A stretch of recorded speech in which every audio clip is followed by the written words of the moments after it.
Okay, no worries. I say click, click. Hello, people out there in the world.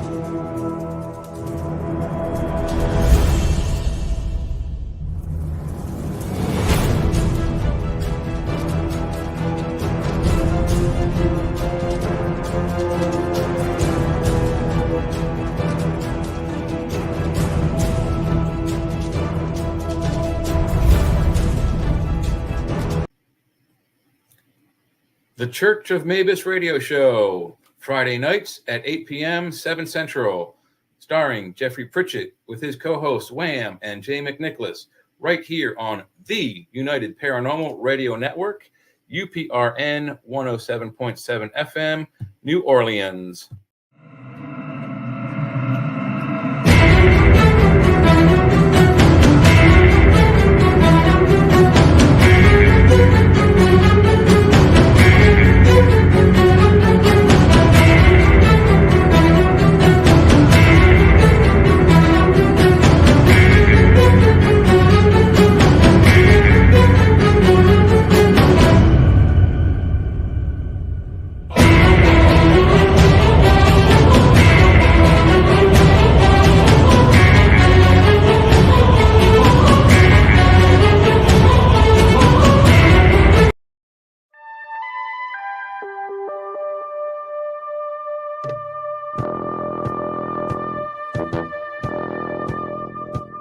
Tune in to UFO Undercover, Wednesdays at 8 p.m. Eastern, with your host, Joe Montaldo, right here on the Paranormal Radio Network.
Then you cage me, you leave me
Welcome to UFO Undercover with your host, Joe Montaldo.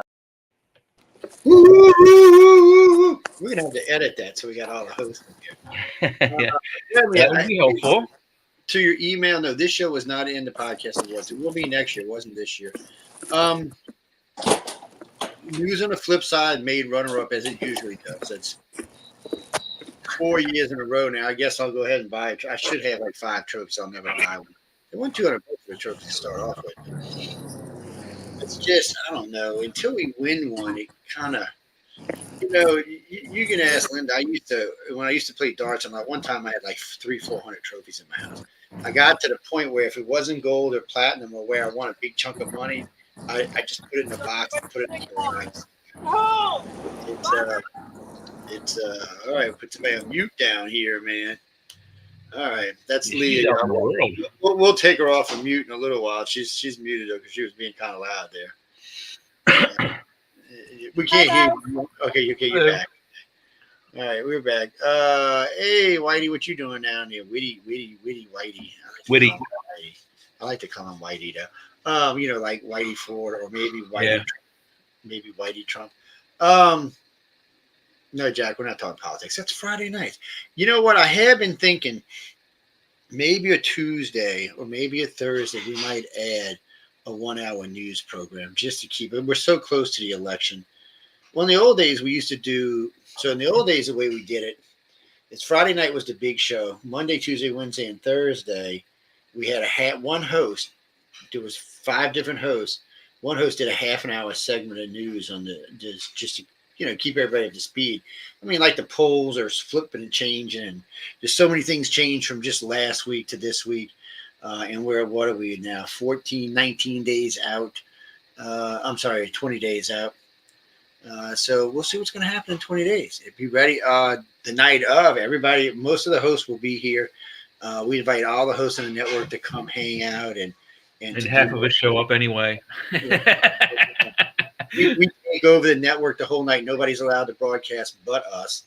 You can broadcast in the background, but we take over the live section all night long because we're going to cause general havoc.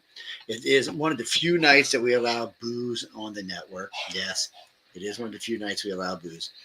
Well, we got a strict policy about hosts drinking on the network. In the old days, we didn't mind as much, but it seems like the new batches of hosts can't hold their liquor as well as the old batches of hosts. So we had to kind of curtail that a little bit. Who, me? I can drink like a fish. Oh, no. I remember I was talking to one of my daughters. I told him how much I used to drink when I was in my 20s and 30s. He's like, and you're not an alcoholic? I said, no, I can drink when I want to and not drink. He said, how in the hell?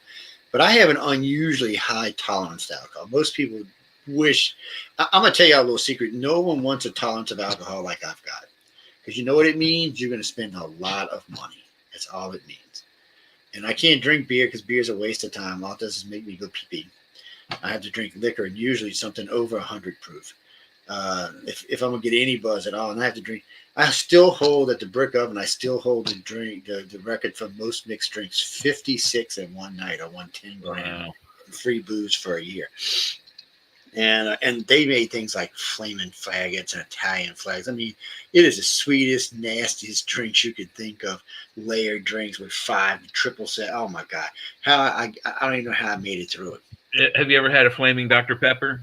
I have had a flaming Dr. Pepper. It's shocking how much. I mean, it's beer and lit whiskey, and it's shocking how much it tastes like a Dr. Pepper, but it's got kick and fire. Well, it's like a Long Island iced tea tastes a lot like iced tea, except it kicks ass.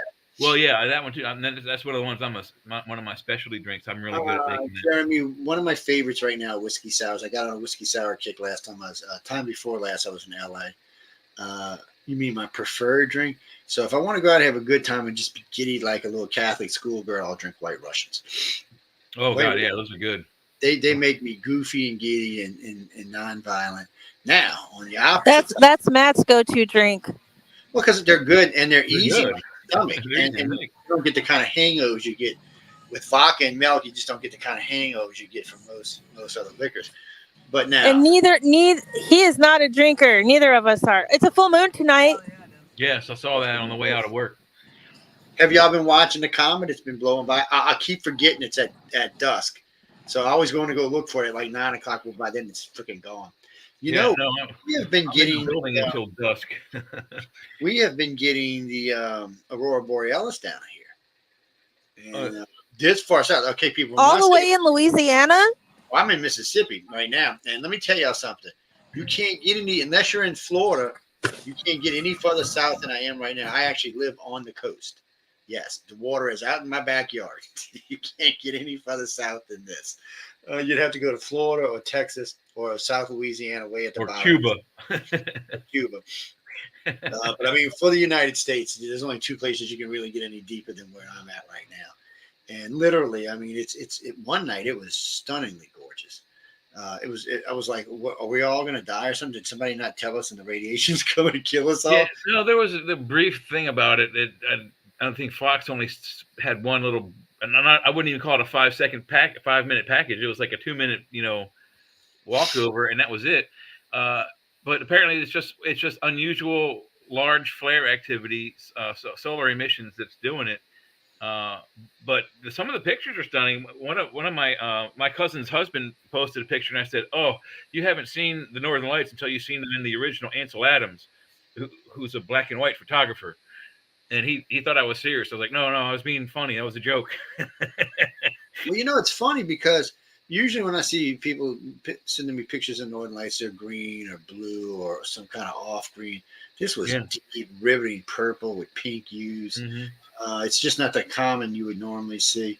What's that, Jennifer? Well, we don't usually see the Northern Lights down here. It's a rare thing to see in this. You got to be in Alaska and further up. You got to be directly. Well, you can be in like in northern Illinois or Montana. You might see them there, right at the nights. But if you want to see it every day, you got to be like in Alaska, northern Canada, and further up. What's that, Janice? That would be Michelle DeRoche. If you want to be on a network, that's who you have to write to. I do own the network, but she does all the hiring and firing. She does all the hiring. But you can send me at iCartCox.net. You can send me everything, but it is actually better to contact her. Well, because she knows what's open and what's not open. She knows where to put people. She designs days. She's just like I was. We design days a particular way. And so like Monday is a particular type of days. Tuesday is, Wednesday is, Thursday is, Saturday is. Saturday is actually designed to sell books is what Saturday's for. And Tuesday is for tacos, so tune in. Yeah, because I hear Sean makes a pretty good taco. Yeah. So he's on Tuesdays and Sundays. Well, I mean, we've got some new shows that have come in. Michelle keeps me up apprised on them. Hell, half of them I don't even know the names of yet. It usually takes me a couple of weeks to get used to the new shows and the roles. Denise and Mark, I'm glad you found it tonight. Genruku is a piece of crap. Okay, look, it just popped up again on my screen just now. So I had a long talk with them. There it goes. So I just, what do you mean? Well, no, I understand that. I mean, I was talking with Marco the other day, and it was working the whole time. It was acting like an ass here. But first off, it's not where it's show, yeah. Yeah, it's not where it's supposed to be. And yes, Denise, I know it's some code 18995, and that's like this freaking long to find it. It doesn't matter because starting around November 5th, it's going to be a whole different thing. We're going to be leaving this company and going with a new company. There may be a couple of days of crossover there, but we're definitely going to be changing companies. Well, because this company keeps telling me it's StreamYard. StreamYard keeps telling me it's them, and I'm just tired of playing. I got too many other things in my mind to be playing around with this. I like us being on TV, even though Rumble, I got to say, man. So I've been watching my host on Rumble because it's on Roku. Rumble's on Roku. So if you have Roku and Rumble, you can watch this on TV there, and it's a very crisp, very clean. And we broadcast in 4K. So you get a really good, crisp, clean look at all of us, Yes, you can see the little freckles on my face and stuff like that, the pimples on my ass if I was showing you that, but still. It's, high definition was the worst thing that could have ever happened to her. Matter of fact, Kamal, I hate to use you for this example, but so the other day I'm watching her and Trump talking, right? And, usually she's made up and all this. So I realized she's younger than I am, by the way. And she's got these 4 pieces of skin in a row just hanging down. I was like, nobody fixed that. Nobody caught that. I mean, no, it's not uncommon for her. She's almost 60. It's not uncommon for a woman her age, but I think she's like 58 or something. 58. No, she's around my age. Yeah. And I don't have.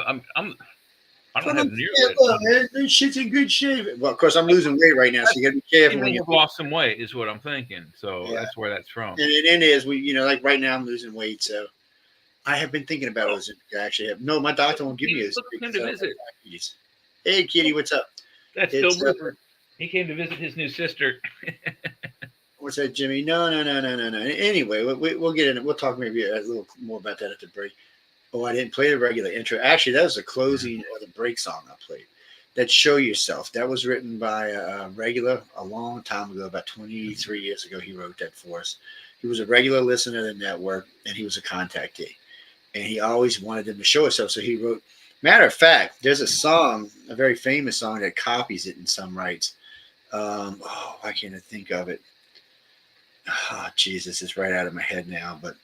And I can't never remember their video. I can only ever remember the video that the 2 girls made where at the end she's choking the other girl out with the hose.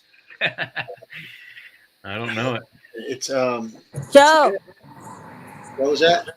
did you know that tonight's moon, or it's actually full moon and tomorrow, but it's like 3 days of a full moon technically, but it's the fullest moon of the year, the biggest full moon. Yeah, it's the biggest one, yeah. And we were talking about it yesterday. Yeah, it looked really big in the sky when I saw it on the way out from work. Big and bright. You ought to see it hanging over the Gulf of Mexico.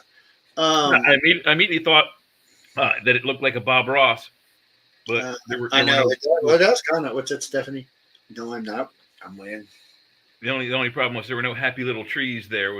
It was all industrial, warehouse and manufacturing buildings. Leah said I was a part-time adult, so I wore my occasional adult shirt. Adulting sucks. It really does. Nobody wants to be an adult. Who wants to be? I would be. That's the thing. There's a hitch right there. The whole time you're a kid, you want to be an adult. The whole time you're an adult, you want to be a kid. Because kids got it easy. Man. I know y'all think I got it hard, but trust me, in the real world, you'll find that you don't. Oh yeah, there's lots of stuff that on Friday night. We'll be talking about the Z Jenners, and there was a great ABC. They did a whatchamacallit group, not a control group. I forgot what they call it, but these are undecided voters. You ought to hear. There's about 100 of them, and Morning Joe's girlfriend or wife or whatever she is these days. What is it? Malinka? Anyway, whatever her name is. I can't stand one anyway. Homewrecker. So she was in with this control group along with some other people who were there. And when you hear these people talking, it is hilarious. First off, 75% of them said they're going to pencil someone in. That almost never works. I don't think in the history. Well, that ain't going to never work, but they're just going to write on the local level. You can just always, what's her name? Jill Stein, if you want to vote for her. Yeah, she's good. Well, I don't think she's in all of the states, though. I don't know. And, and then we're going to talk about this guy, Terry Randall, I think is his name. He's a presidential candidate in 12 or 14 states. He is running some great ads. I'm not going to talk about it in this show because it's not appropriate for this show, but I'll try to dig one up for y'all on Friday. They made The View play it. They played it in front of The View, and it's a horrible ad. I mean, it's not for if you're a conservative or an independent, but if you're a Democrat, it's a horrible. Anyway, we'll talk about that on Friday. Now, Jimmy, tonight we're going to be talking about. We get a lot of contactees who tell us, not abductees, but contactees and keepers that tell us about being on board of large ships. Now, I'll give you a description of one of them.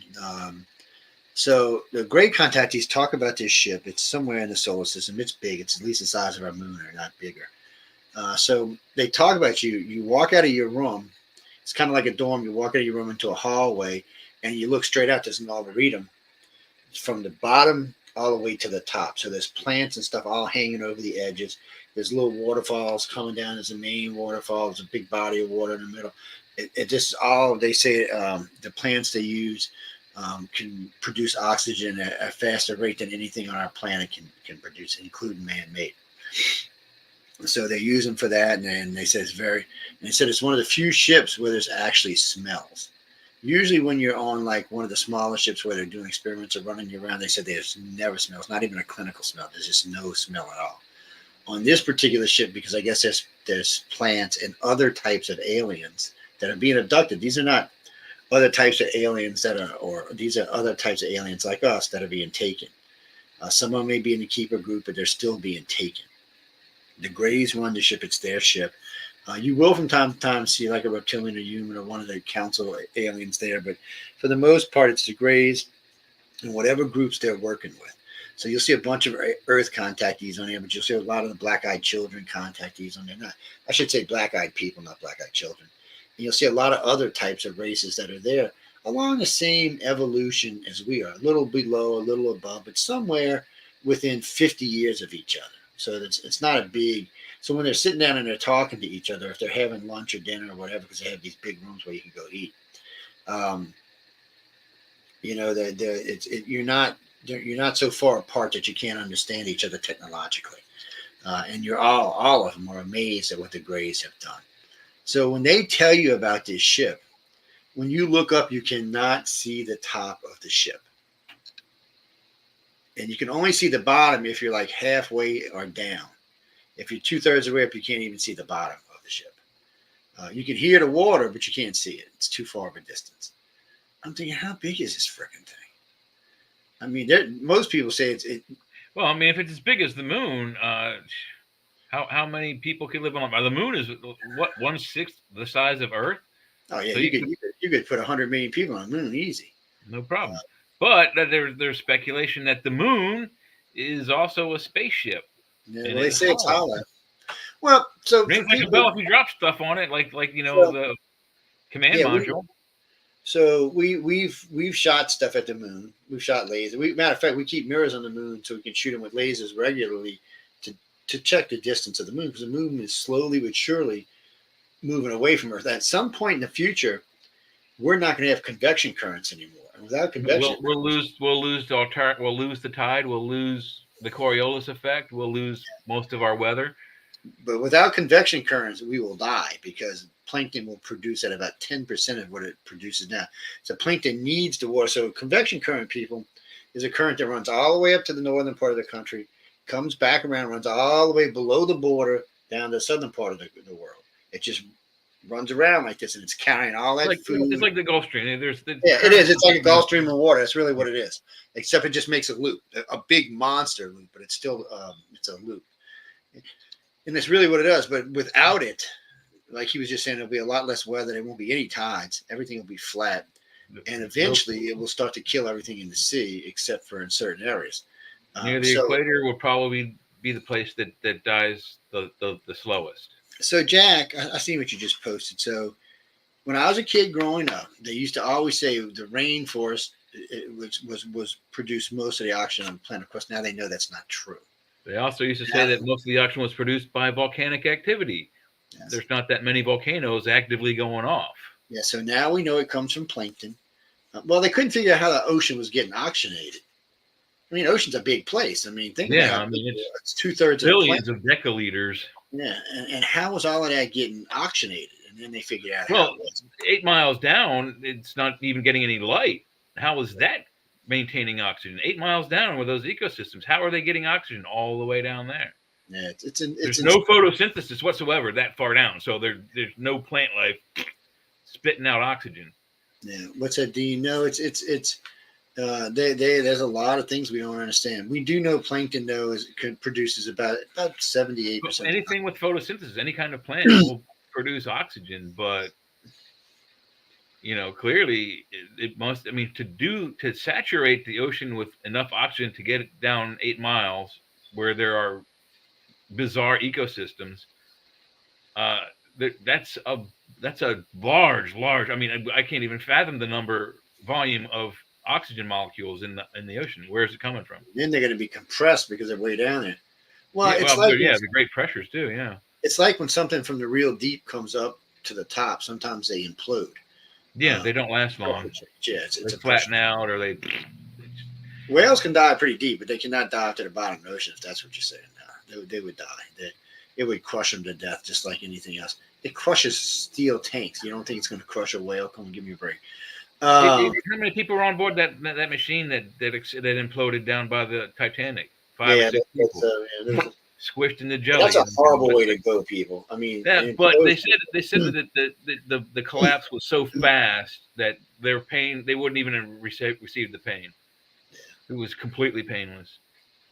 Well, our pain receptors work at like 0.004 nanoseconds, and the thing collapsed in on like 0.002 or something like that. I mean, it was like instantaneous. It was. Oh no, James! I heard one of the recovery people talk about it. It's a horrible thing because you imploded. You didn't explode outward. You imploded. They were squished into jelly. They showed pictures of the wreckage once they found it, and there are no bones, no clothes that are visible. Just this green goo, green jelly. It's pretty nasty the way it affects you. Well, you mean the plankton? So if I remember, it's been a long time. I think it's enough plankton to cover the surface of the planet. 100 times over, 8 foot deep, all the way around the entire planet. Well, it's a lot of it because a lot of things eat plankton. The whales, all kind of big whales eat plankton. They're constantly the baby whales anyway. Yeah, and then some of them are eating the plankton so they can get the krill out of them. Krill's a little shrimp, and they hide up in the plankton. Well, what do you think the krill are eating? Yeah, the plankton. That's what they're eating. Okay, yeah. I mean, like the Sargasso Sea, they have an abundant place where you have floating plant life, plankton, krill, and then you have a few, surface feeders that wade through it and suck in all that stuff. Jimmy, that is true. There are places on this planet where you can float and not sink in the water. And they like the Dead Sea is one of them. There's that Pink Lake. Yeah, the Pink Lake.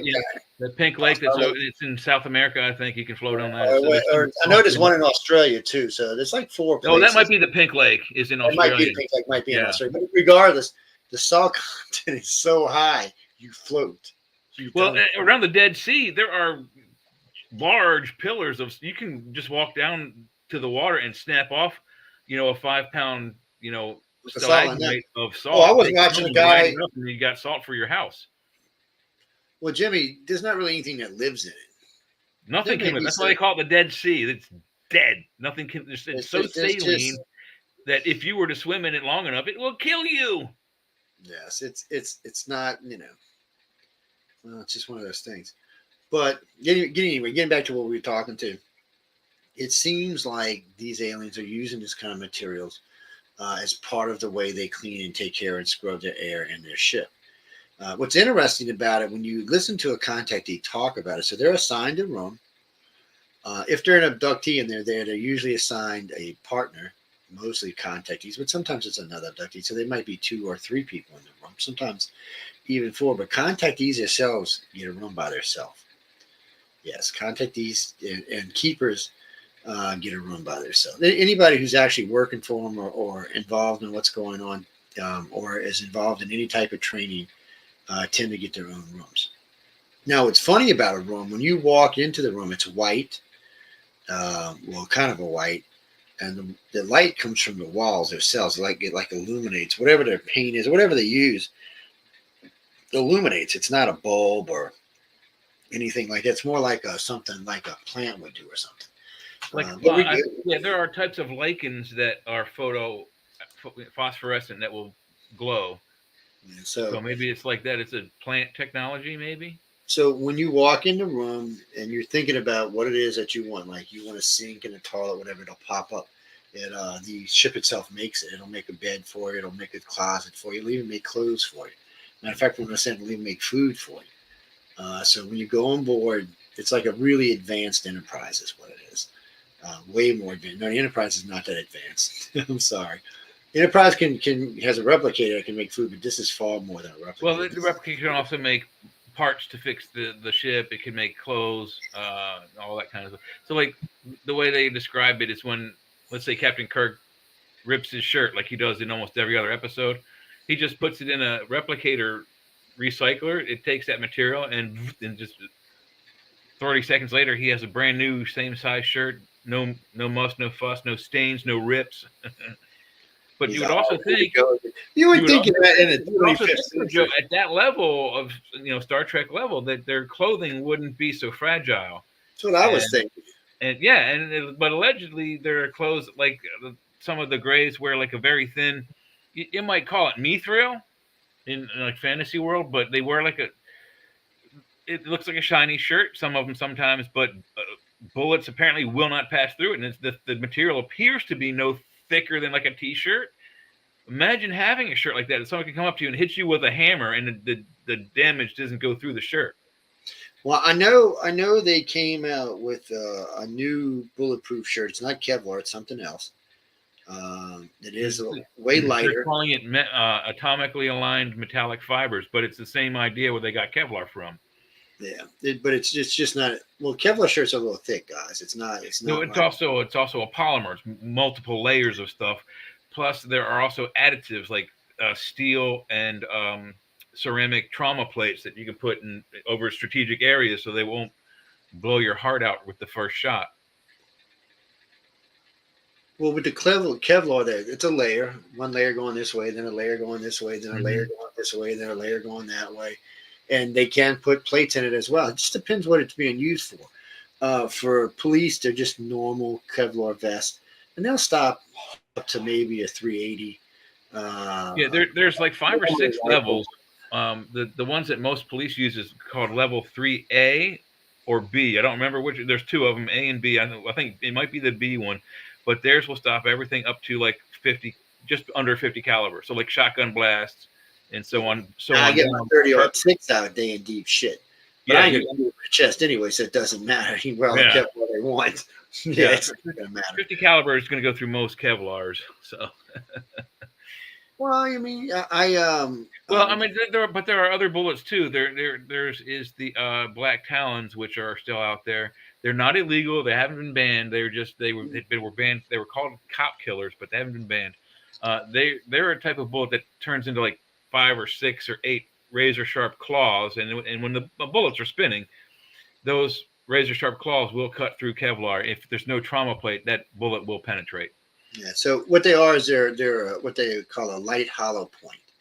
So when a hollow point hits you, it splits. These actually split from the air force as they're moving towards the person. And spin, and you can cut it. What it does is as the bullet naturally has a spin to it, and what happens is as it's going along, these split open and they just make a little razor and they cut right through you. No, normal bullets don't do that. Target bullets aren't even going to penetrate. Ball ammo will not do that. And a hollow point's not going to. The best example for the audience for what would happen to ball ammo if it were shot into, say, like a drywall or into a water or a gel body. There's like fake gel things, ballistic gels. Look up evidence. I think it's 237 or 238 from the JFK trial. It's one of the bullets that said that allegedly bounced through both Kennedy and Governor Connolly, and then shows up as this pristine bullet with one little ding on it. That's what most ball ammo does when it's shot out of a gun. It deforms slightly. Yeah, unless they're hollow points, and they're not going to do. And regular hollow points don't do as much as like the target. I mean the triggered ones. Some hollow points have a trigger inside of them. Yeah. So when the trigger hits, it just shatters the whole bullet. So it expands the bullet into a larger size. So it goes from like it doubles the size of a hollow point, or triples the size of a hollow point is what it does. Well, and the mechanics behind bullets, a lot of people may not know, and we've talked about it before, but certain ammunitions, particularly ones used in World War I and II, they weren't designed to kill you. They were designed to go through you, the guy standing behind you, and the guy standing behind him, and take you 3 guys out of the fight. And you come back another day once you're fixed and all battered up, but it wasn't meant to Yeah, for always the kill. Geneva Conventions, against the Geneva Convention to use any type of split bullets. Almost all military bullets are hollow, are steel piercing. They're either boat tail piercers or they are ball ammo. Yeah, it's just for the reason Jay said. They're not because in the war, well, death is but people are going to die because they use other bigger rounds, not guns, but like bombs. Yeah. Bullets will travel between Mach 2.5 and 5.5. Just depends what the load is and how much powder's behind it. And how heavy the bullet is. So remember, when you read about a bullet, there's two grain things you have to pay attention to. One is the actual powder grains inside the bullet. The other one is the actual physical weight of the head of the bullet itself. The projectile. Now, sometimes they actually use drams for the powder, but in most all bullets, and some do. But I think you'll see that on most shotgun ammunition. But for the most part, it's small amounts, and it's amazing how just a little bit of this little black and gray powder can shoot a little thing smaller than your thumb, smaller than your pinky. And my 30-06 bullet was about that tall and about that big around, and it held about 400 grains of powder in it. Yeah, way more than enough to mess your world up. Oh, it's yeah. a 30-06. It's made to take out a deer with one shot. And I used to use 180 grain heads on it. So the only thing about those is they tend to tumble after about 200 yards. Yeah. Yeah, it's way more y'all needed to know about bullets. I'm sorry, guys. Let's get back to the alien. There's an alien in here with us, man. Yeah, don't even get me started on my story where I boat tailed. Well, you were on that show with you. Oh, you missed that show, didn't you? When we had the gun expert on. No, I guess I did. Yeah. Oh man, so on Arthur's Quill, we had this gentleman come on. He does all the diagrams for all the guns. He takes them and breaks them down in all the pieces and tells you what each thing does and what they're for and how to put them back together. He breaks all the different ammos down for all the. He's got like, when we talked, he must have had at least 3,000 or 4,000 weapons registered at that time. I mean, he knows his stuff. He really knows his stuff. It's Bill Forte introduced me to him. He was a very interesting guy. We're going to have him back. How do you enjoy 3,000 or 4,000? Firearms. I mean, you can't. Well, that's not his own.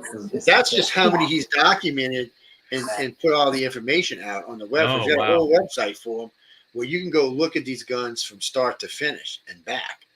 So if you're not like us, who really knows a lot about guns, and you're just an amateur, everything you need is on his website. Oh, it would still that would probably still benefit me. I mean, I'm not a ballistics expert. I know more than the average Joe. I worked at a rifle and pistol. Oh yeah, there's a lot that. Well, he's got like grenade launches. I think he's got 300. Oh god, that would be so much fun to shoot.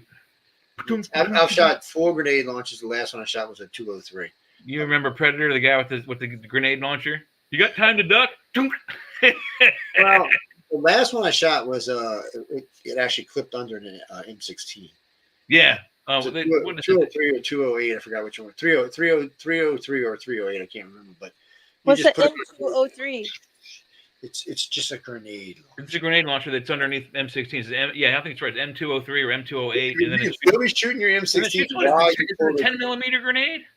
I don't know. It's about It's about that big around, yeah. Yeah, it's about big around. Yeah. Probably 10 mil. No, it might even be bigger than 10 millimeter. It might be. I'd have to think about it. It was pretty wide. It was. If I had to measure it across it's bigger than a shotgun. Oh, it's twice the size. It's way bigger. I mean, it's like 5 shotgun shells. I want to say it was maybe an inch and a half across. If you took 5 shotgun shells and held them together, it'd be about that size. Yeah. Oh, they're fun to shoot. But anyway, I'm sorry, Jesse. We'll get back to the aliens. You can't bring none of this shit on board any mothership. Aliens have guns too. But do they have guns or do they have lasers? Well, they have some sort of. What is actually, so if you've ever watched Stargate, what is more effective? Them stupid blast sticks ain't nothing compared to them P90s, man. Oh my God, no. By the time you get 3 shots at it, I think they done laid up 200 bullets in your ass. Yeah. Well, they come standard with a 100-round magazine. I think they have a 500-round box you can put on top of it, but they have an extremely fast cycle rate for shooting bullets. I forget how fast, but it's faster than the Uzi. But they have 3 rounds, and one of them is the SS-28, and it's an armor piercer. It will go through most Kevlar unless you have metal or ceramic trauma plates in place. Go right through you. what's that, Dean? So we were just talking about the gray ships. So the gray ships are phenomenally huge. Um, whether they're Well, round or square, it's an argument because I don't think that many people have seen them from outside. It yeah, I sounds like think they're too big to come closer to our planet. But they can't get close to our planet; they cause damage to our planet. you were Do they talking have about. internal biomes? Well, he was saying, yeah, the whole central stalk is all living plants and water, falling water to keep the plants alive. What kind of weaponry must they have on board? Because if someone shoots, you shoot a laser gun and kill all their plants, they no longer can produce oxygen. Well, I imagine they've got. I They've imagine got to have some pretty advanced stuff. But what's interesting is, so if there's where this thing is, there's cuts in between where the plants are. You can walk out there and float up or down. With inside the biodome, you can float up or down. Like it's like an arboretum. like That's what it really is. It's like a really huge arboretum, is what it is. Right. But the gravity say is like in that stupid movie that when the Total Recall remake, where they go through the planet and it's not on Mars and it is something kind of like that. So that was a stupid movie, by the way. Which one? That was a dumb movie. Maybe I just went. I don't know. The maybe second Total Recall. Well, it wasn't Total Recall. That, that's what I was confused about. Everybody's like, "Oh, it's Total Recall. You need to check it out." So I'm expecting to see Arnold and Mars and. Yeah. Well, I was expecting to see Mars, but no. It was. I think it was more like the original Philip K. novel, Philip K. Polk or whatever. Well, people, if you like it, you like it. If you don't, you don't. But anyway, getting back to the ship. So when they talk about this thing, it's huge, and each floor is self-sufficient, meaning that everything is there that every other floor has. There's hollow rooms. There's rooms where you stay. There's places to eat. There's recreation places. Each places level has practice fighting. So it's just tiered out. And from if they're correct, there's probably anywhere from 10 to 100,000 people on each floor. How many floors? They don't know. They can't. You can't see top or bottom when you. Well, if it's the size of a moon, like our moon, let's just call it the Death Star. Like you see in Star Wars. I think the Death Star could fit inside of it. Here's the Death Star. Here's the Death Star right here. Millions of people could have been on that. Tens of millions could have been on Darth Vader's Death Star. And that's the problem. We just don't know. No, but is that a spaceship or is that a colony ship or is that their whole planet? Is it? All they say is it's a mothership because it doesn't just have people on it. It keeps all their crafts on board. It even keeps the medium-sized motherships on board. So, like the ones we get reported, the long rectangular ones we always hear about with the weird bumps on it that we found out later on were actually saucers, and they hold up to 10 or 12 saucers. Well, that thing can actually park inside of this. Well, yeah, because that thing is huge. I mean, it holds 10 or 12 saucers. When you look at it from the ground, it looks spanking huge. Kind of looks like that thing Leah took the other day, just expanded. That one. So people are saying that that's AI generated. Well, we'll have to put it up there and look and see. I mean, it could be. All the images that are coming out of the Aurora Borealis that people are like, what did I see in the sky? A lot of it is because they're using these brand new iPhones that have AI capabilities with their new cameras. Like AI image resonance or whatever. But if you see it with your eye, then you know it's not the phone. Yeah. So that's the biggest part. If you see it, if you look up and see it, and you know that's what it is, then. And I think that was the case with that one that I sent to you. She took a picture of it because she saw it in the sky, or he. I don't know who it was, but what it was. Well, it looks like a brush in the sky. It's maybe there's a giant living up there or something.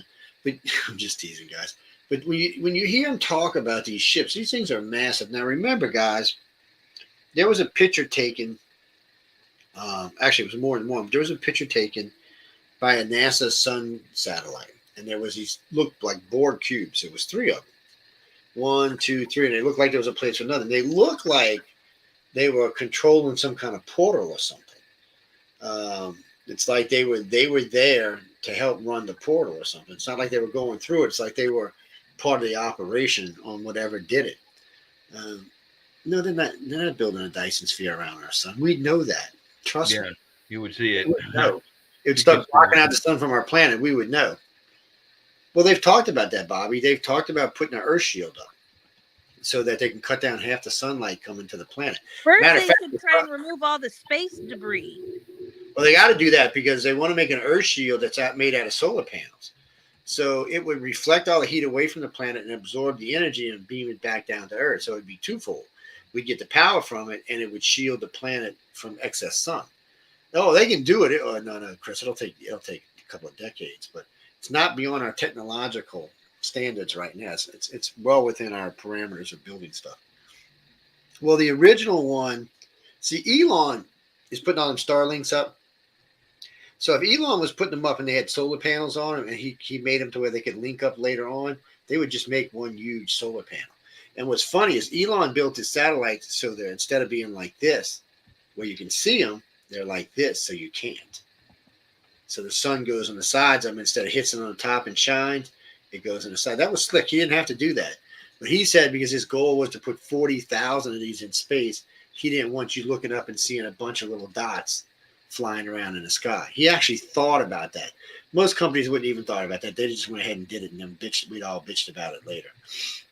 It's like building on the moon. See, China wants to build on the moon, but they want to build on the dark side of the moon for two reasons. One, they don't want us looking at it, but they don't want to be looking at it either.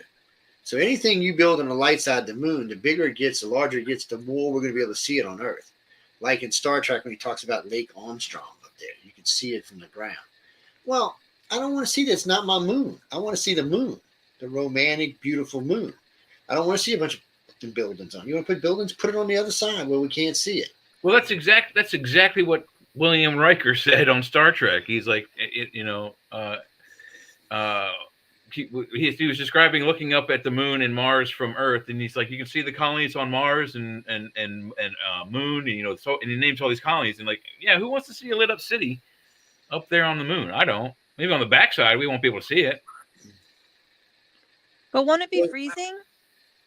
Well, it's going to be freezing. If we have Star Trek technology, it won't matter. But yes, it will be freezing outside of any dome you have. Yeah, I mean, it doesn't matter you're front of the moon or the back of the moon. Chris, it's not actually the dark side. I'm not sure why it got coined the dark side. Only moon that I want to be on is Peanut Island. Pink Floyd knows the truth about the moon, and they said it in their album. There is no dark side in the moon, really. As a matter of fact, it's all dark. Oh. Do any of you? It's all the same color, so I mean, it's all gray, which is a dark color. That is the correct answer. Do any of your viewers or listeners? I wonder if there's a way that they could respond in any way, or the ones that do like comment. Do any of them play the game No Man's Sky? Oh, I've heard people talk about it before. I don't know if anybody listening does, but well, I want to find out. I want to know if any of the viewers or listeners play that game, and if they feel like it has some type of, I don't know, like if it's an AI, it's artificially intelligented, procedurally generated. Everything in it is procedurally generated, and I don't know. It kind of, to me, is like a parallel to what if this reality is a simulation. Like it's very, very, it feels very real, and I feel like I've, had dreams about it before, but I don't know. I'm just curious if anyone out there plays the game because it's really a fun game. Anybody listening to that? I don't. You should look into it. What is it called? Nomad? No Man's Sky. No Man's Sky. Yeah, like No Man's Land, but it's No Man's Sky. What's that, Jimmy? I don't know. You just have to ask Leah. I don't know. I don't get to play video games anymore. I used to, but I don't anymore. I played everything in their mom for a long time, but I don't have the time. Wow. I can't sit down for hours on end. I've got a console, and I don't know the name of it, but it's in my Amazon shopping cart for later for $75, and allegedly it has every NES game, every SNES game, and then there's another Nintendo system after that. Then it says it has all of Nintendo's coin-op version video games from the 80s. Like, I think one of them was Pac-Man. Didn't they do also? They did Space Wars or something like that. Anyway, $75. I'm going to give it a shot. See if I can get my old groove back. I think I've seen one of them before. They got them emulators that now put everything on them. Yeah, they have other ones where you can get, and it says like 10,000 games. You know, it's like it comes with 6, but you got, if you want the other 10,000, you got to download them through the internet. My son still plays. I don't know what he's been playing lately, but he's still games. Yeah. He's I only 38. I only played 3 games. What does he play? I only played 3 games too, Leah. My 3 games were Intellivision, ColecoVision, and Atari Vision. Nice. Jackie. No. Anyway, no. We keep getting sidetracked, but so Sorry. the gray ships are just like no. It's all right.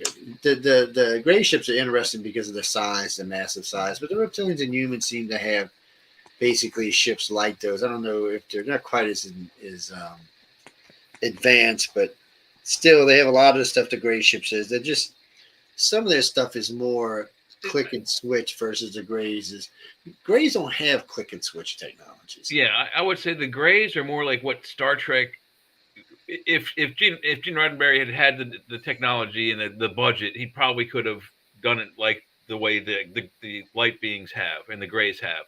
Yeah. So I would say they were moving that way with Voyager, with the whatchamacallit, the gel packs, but they're still a long ways up. And even though they do have the replicators, it's just in these for some reason they still have buttons and things that to activate.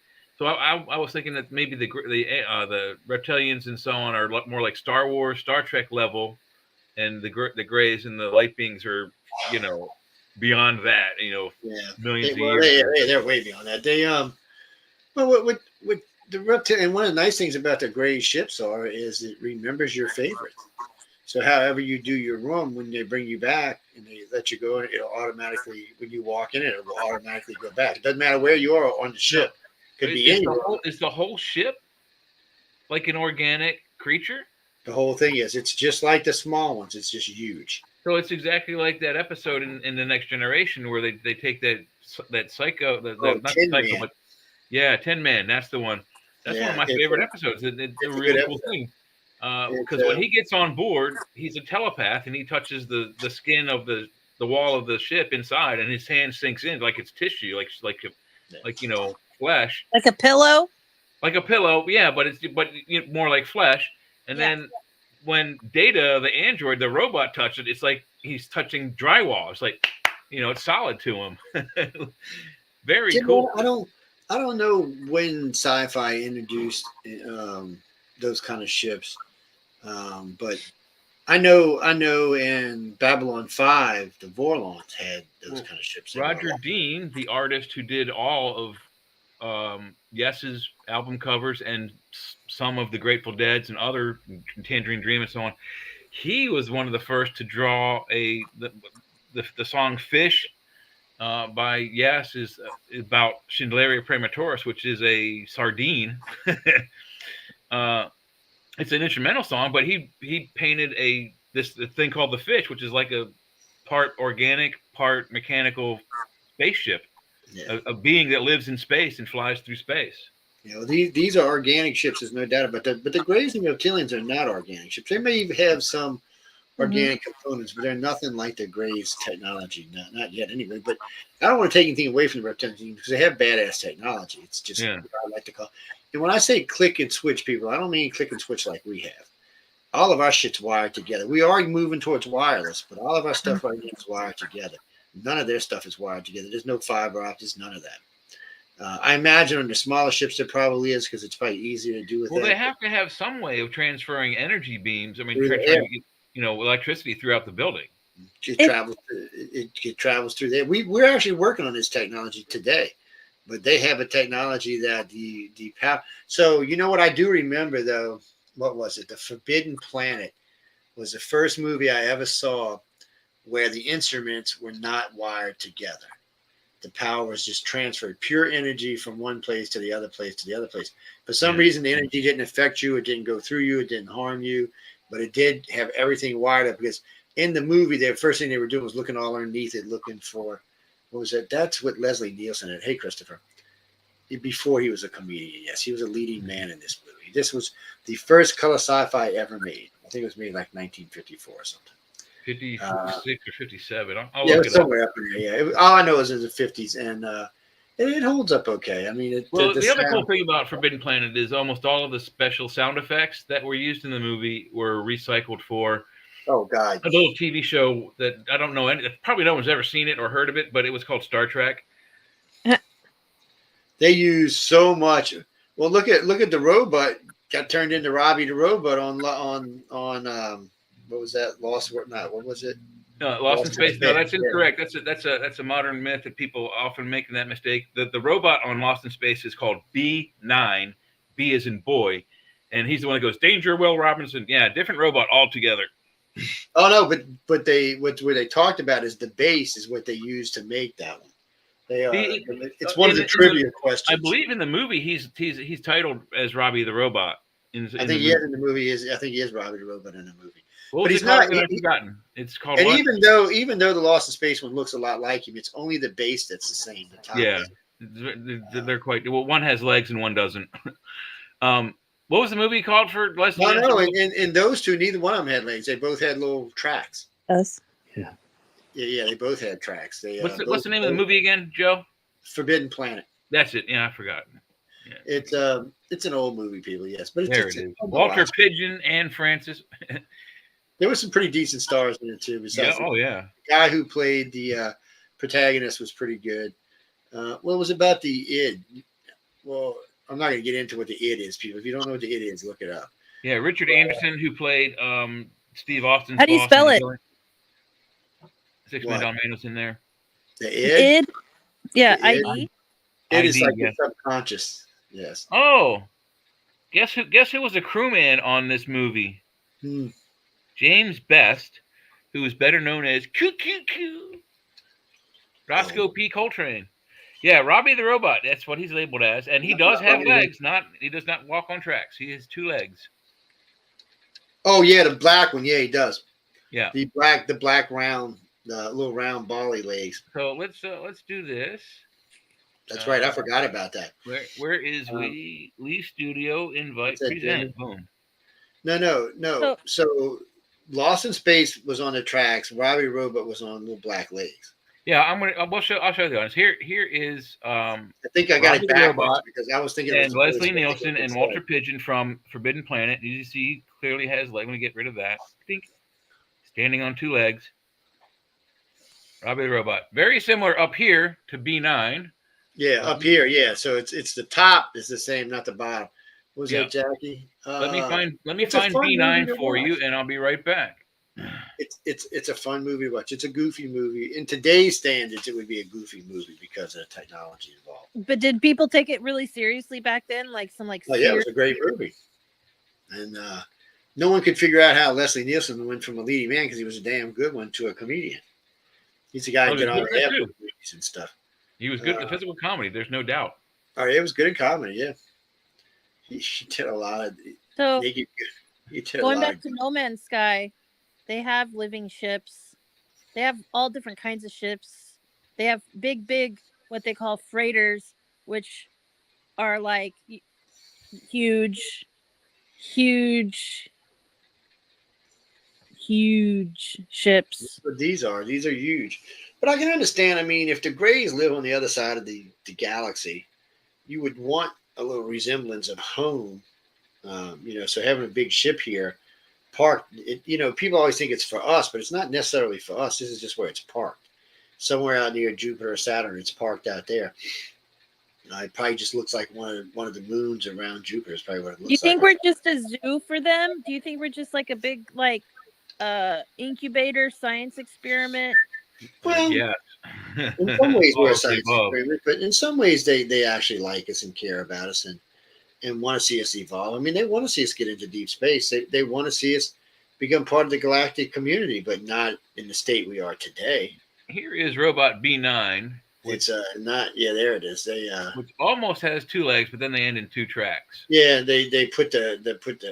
I don't know why they did this. Completely different up here and completely different here in the hand. This poor robot, man. He got messed up so many times it ain't even funny. Is that the one? Is it like remote controlled? No, I don't know. I never looked. I thought they said there was somebody in both of them, but you know what? I never There was really. there was a midget in both of them operating the machines. Yes, because it was what, Danger Will Robinson? Yeah, that's what he was, Lost in Space. Danger Will Robinson. Yeah, that's Robot Well, the B9. new robot now, the new robot in the new movie is badass. It's badass. Yeah. He's not. So- He's not. He's badass. Yeah, the Lost in Space movie did not suck, but it wasn't awesome, but it didn't suck. Well, the You series, what they had 3 seasons for the new series. Was that what it was? 3 seasons? I think it may even still be going. No, it didn't, because I was watching it when it came on, and I think it was 3 seasons. It unless it came back out again. It was pretty good. We mention these people to give y'all points of references when we're talking about these ships, because you need something. So when we talk about organic ships, which we're talking about right now, we're helping you to understand what an organic ship is. One of the reasons we brought up the movie we were just talking about is because they had technology that was not connected by wires. It wasn't even switches. You thought about it. You operated it. The 3 little dials seasons for the new one.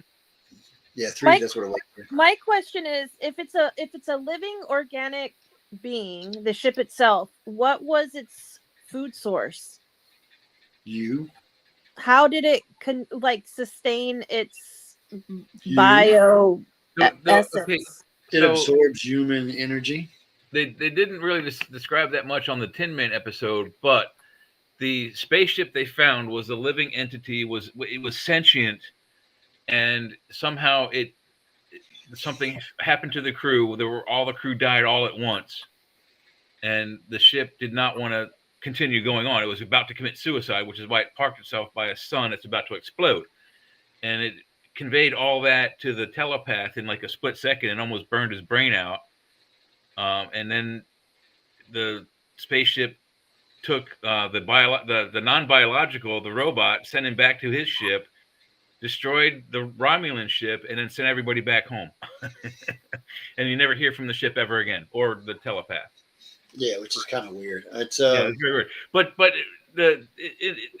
the ship wanted to commit suicide, so somehow there had to be some symbiotic relationship there, that the ship also probably got its sustenance from having creatures inside of it. well, of course, just the one that absorbed it from the sun, but I think it needed humans for companionship more than anything else. But yeah, that's why it wanted to commit suicide. All of its humans died all at once, or all of its space aliens. So you also mentioned earlier something about how there were multiple floors. There, it's been said that there's multiple stories or floors within each, or within, say, one specific one, right? And one floor could house 100,000 to easy, how many? easy. And since we don't know how many floors we don't know how many people is actually Well, on. see, I'm thinking about like the metropolitan area that I currently reside in is not that big, right? But altogether in this general area, there's between 450 to 500,000, and it's just growing. And I would imagine the great ship is bigger than Chicago easily. It's and there's what, 5 million people in Chicago, right? So like, if you could fit millions and millions of people within a certain radius or whatever, I mean, how would you say? I've met people around here that have never left, say, the Quad Cities. They were born and raised here. They've never, went on vacation to a different country, or they never went on a road trip. They never seen the Grand Canyon or the ocean even. And so, for people that have, say there's people on these ships, and how would they know that they were even on a ship? Well, you know what I mean? Like, how would they? Well, some of them wouldn't. Some of them would just think they were in a building. I've actually heard people say that before. Yeah. They thought they were just in a building. They didn't know, had no idea they weren't. Well, and like you said, the rooms are adaptive to what you want it to be. So if you walk in the room and say, I wish I was on the beach at, name a famous beach, boom, your room would turn into that famous beach.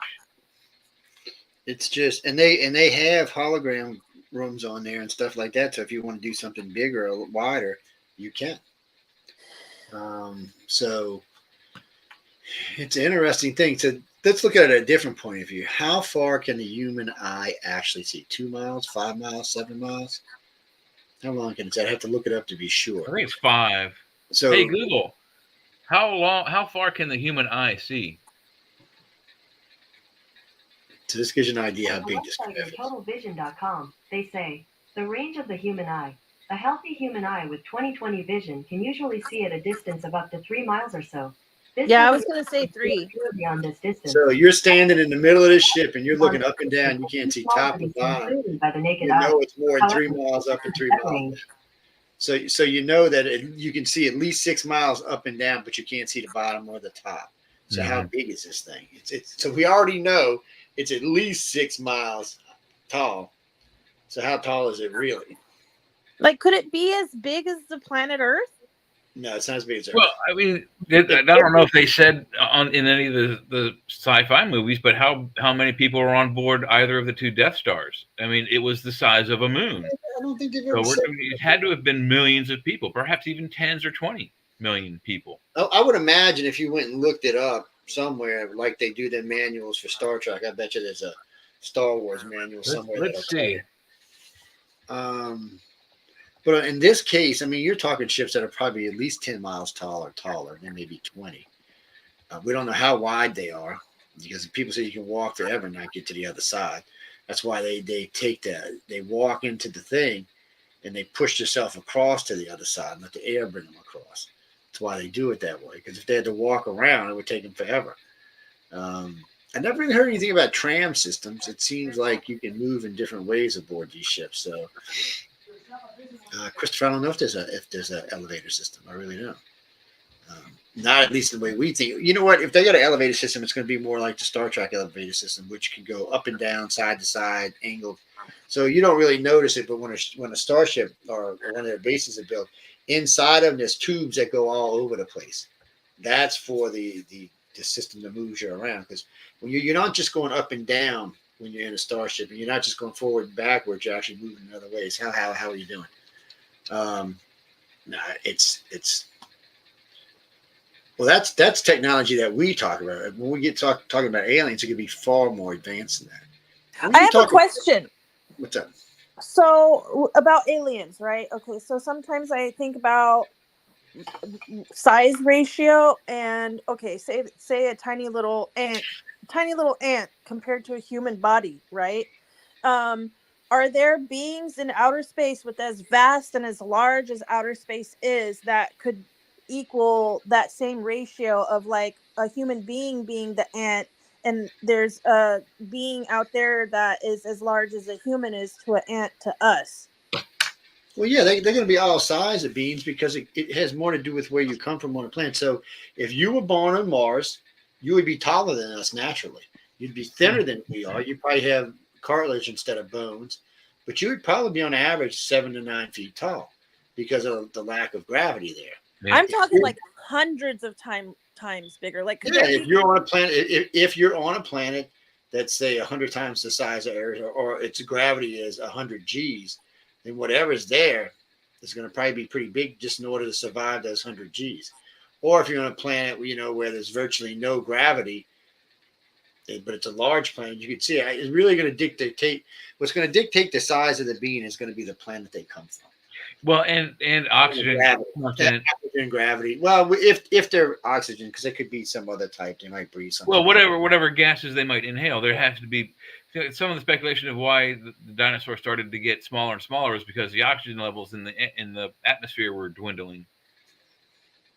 Which makes no sense because they should have been the highest they've ever been. They were, but they've dwindled allegedly from that atmosphere to what we have today. Oh, speaking of that, they found a secondary asteroid now.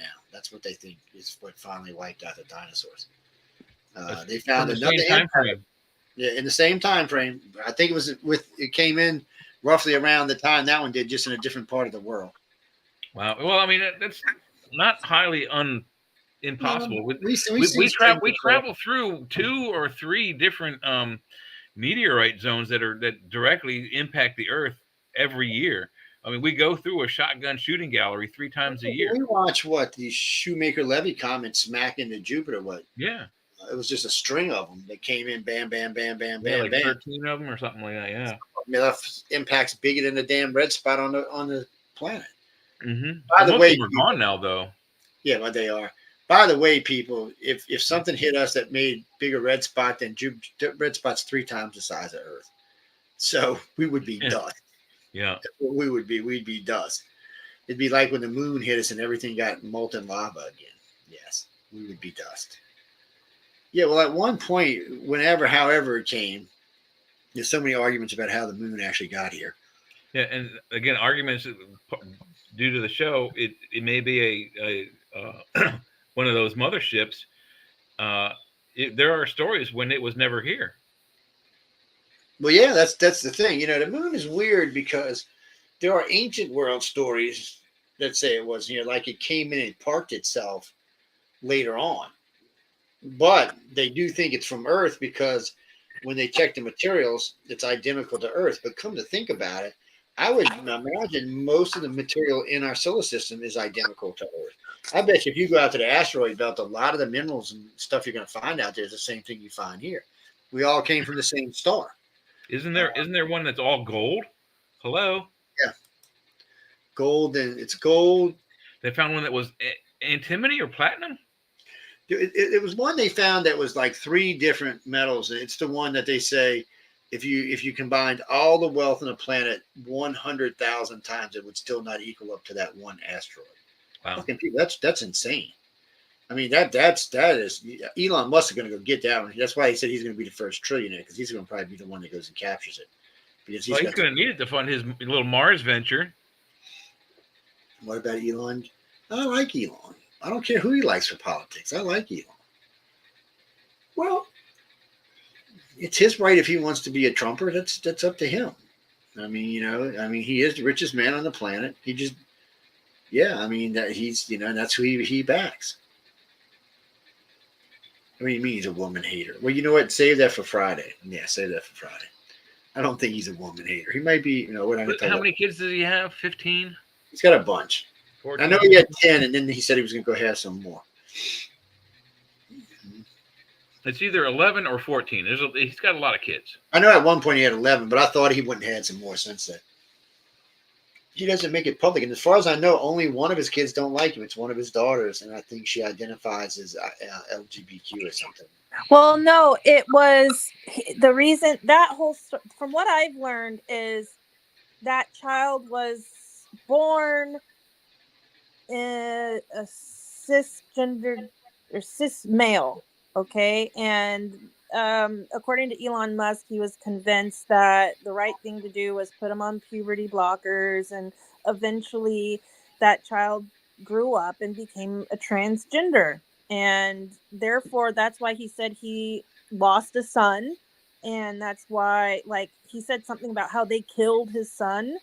But that son became who now identifies, I think it's Vivian or something like that is the name, but is a woman, like a female completely, like looks like one, sounds like one, and for all intents and purposes is. So he feels well, yeah, like the one I seen was definitely female, or yeah. Anyway. Well, that the one that hates him and talks about how he's such a horrible dad was born supposedly was born male. What's that, Chris? I don't know. That's why we're talking about it right now. I don't know what the real story is. No, Leah's putting up a pretty good. I don't know. Oh, he currently has 12 kids, by the way. It's just going up on my screen. You see, we're talking about this. I hadn't even typed to this question. I was looking for something else, and this comes up on my screen. I'm getting a little aware with these computers are getting a little too friendly. A little? I mean, it just seems like they're a little too in my business. Hey, good news though. Taco Bell brought back the double decker. Nice. Just saying. Well, you know what, Jimmy? This week, thanks to social media, we on this Friday show, I'll play what Elon's kids have to say about it. Well, a lot of us kids are grown now. Not all roses, huh? I mean, if I was alive, right, and my father was saying, "Oh, my son was killed or my son died," and refused to recognize me for who I believed myself to be, I would feel like, I've been disowned in a way. Like, I don't think that's what actually happened. So when the news carried it, she was being very aggressive about whatever it was. She was being very aggressive. I know I've seen some of And the it sounded the more. tweets It or sounded whatever. more like her mom put her off this than her, because the mom kept interjecting into the middle of the conversation.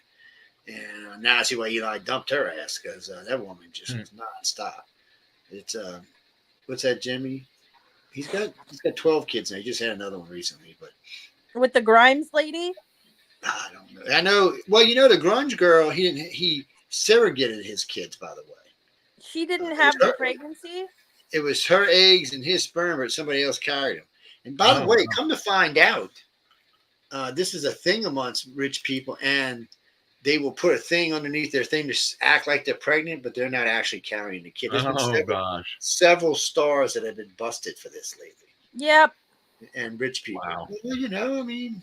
So do you think that it's like a paid thing? Do you think that like they're like, hey, we're gonna hook you up with this person that you're gonna have to like procreate with? You have your choice. You can either like do it naturally and she can have the baby, or like we'll pay somebody else to be the oven, but you all have to like do this, or we're gonna cut you off or something like that.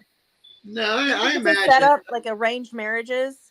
No, I imagine Elon just hires a surrogate, and the wife approves, and they just do it that way. I mean, surrogates get paid good money, and I imagine Elon's get paid even better, so they'll keep silent.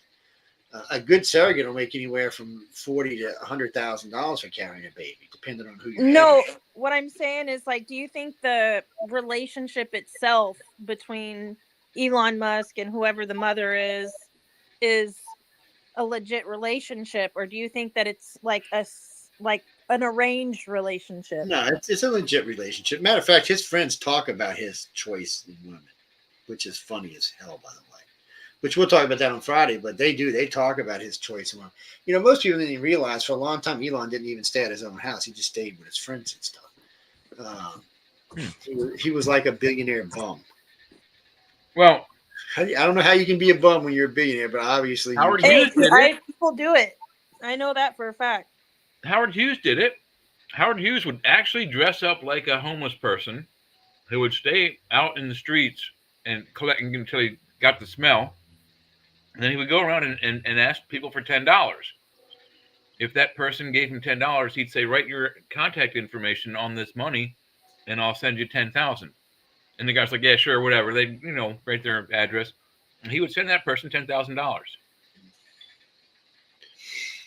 It's strange the way things go on. Strange.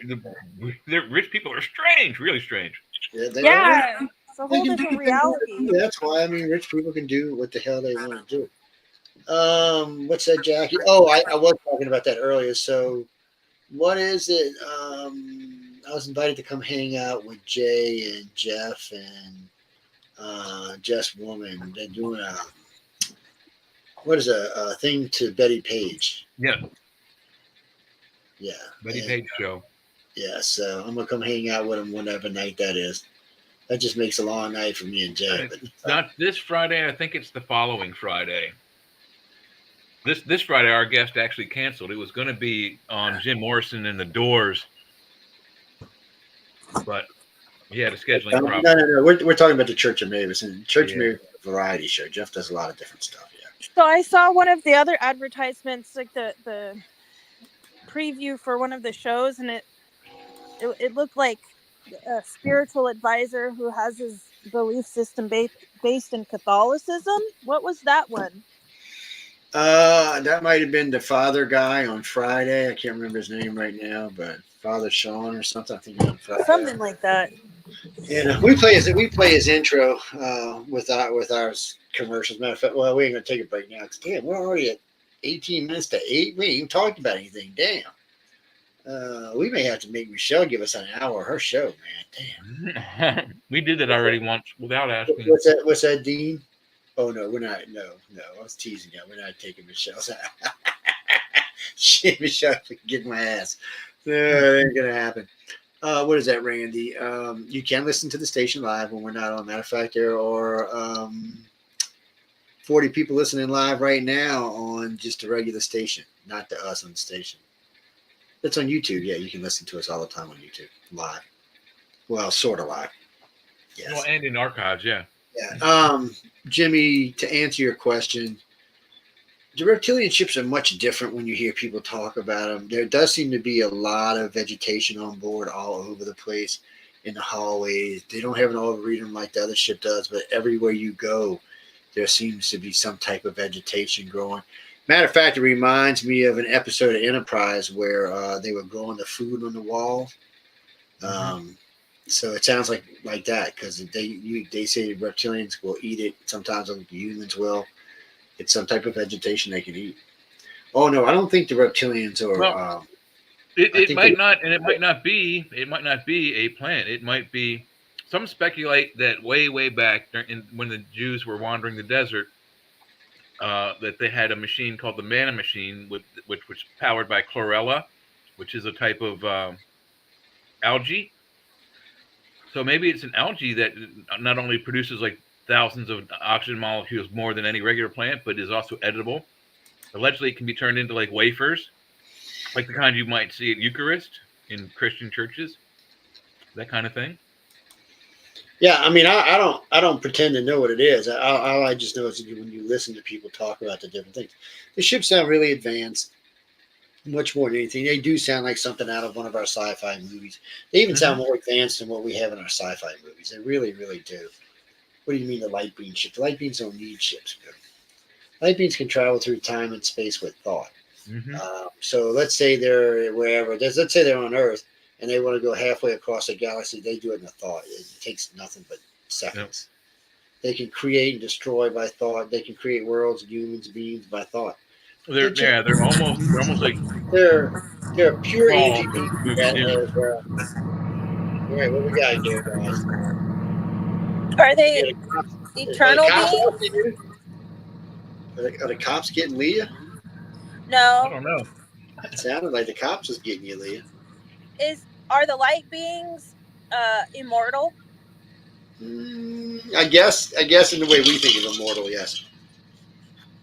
They've been around long enough that they came to this galaxy from a dying galaxy. Matter of fact, from the way it's explained, they left a dead galaxy to come here. And that trip did take time because it doesn't sound like there's a galaxy nearby. Can they manifest into a physical form? Or are they just great pain, allegedly? Yes, they can. They just don't like doing it because it takes a lot of energy to hold a human form. But also, is there not speculation that that they didn't leave another galaxy, that their galaxy was absorbed by ours? No, I heard that too, and I wondered if that was true. But when the Greys talk about it, the Greys say it was a long distance trip for even them, would suggest it was 4,000 light years or more away. So, but by the way, guys, while we're talking about this is all speculation. Okay, none of what we're saying we know is gospel truth or anything along those lines. Leah, when you go to talk, you're on mute, so remember that. It's hard to say. I mean, we're going by what contactees tell us about the It's from years of research. I mean, I've been looking at it since I was like 11. I'm 58. So do the math for me. It's a long time. It just seems like we are eating, Jackie. We are eating a lot of galaxies.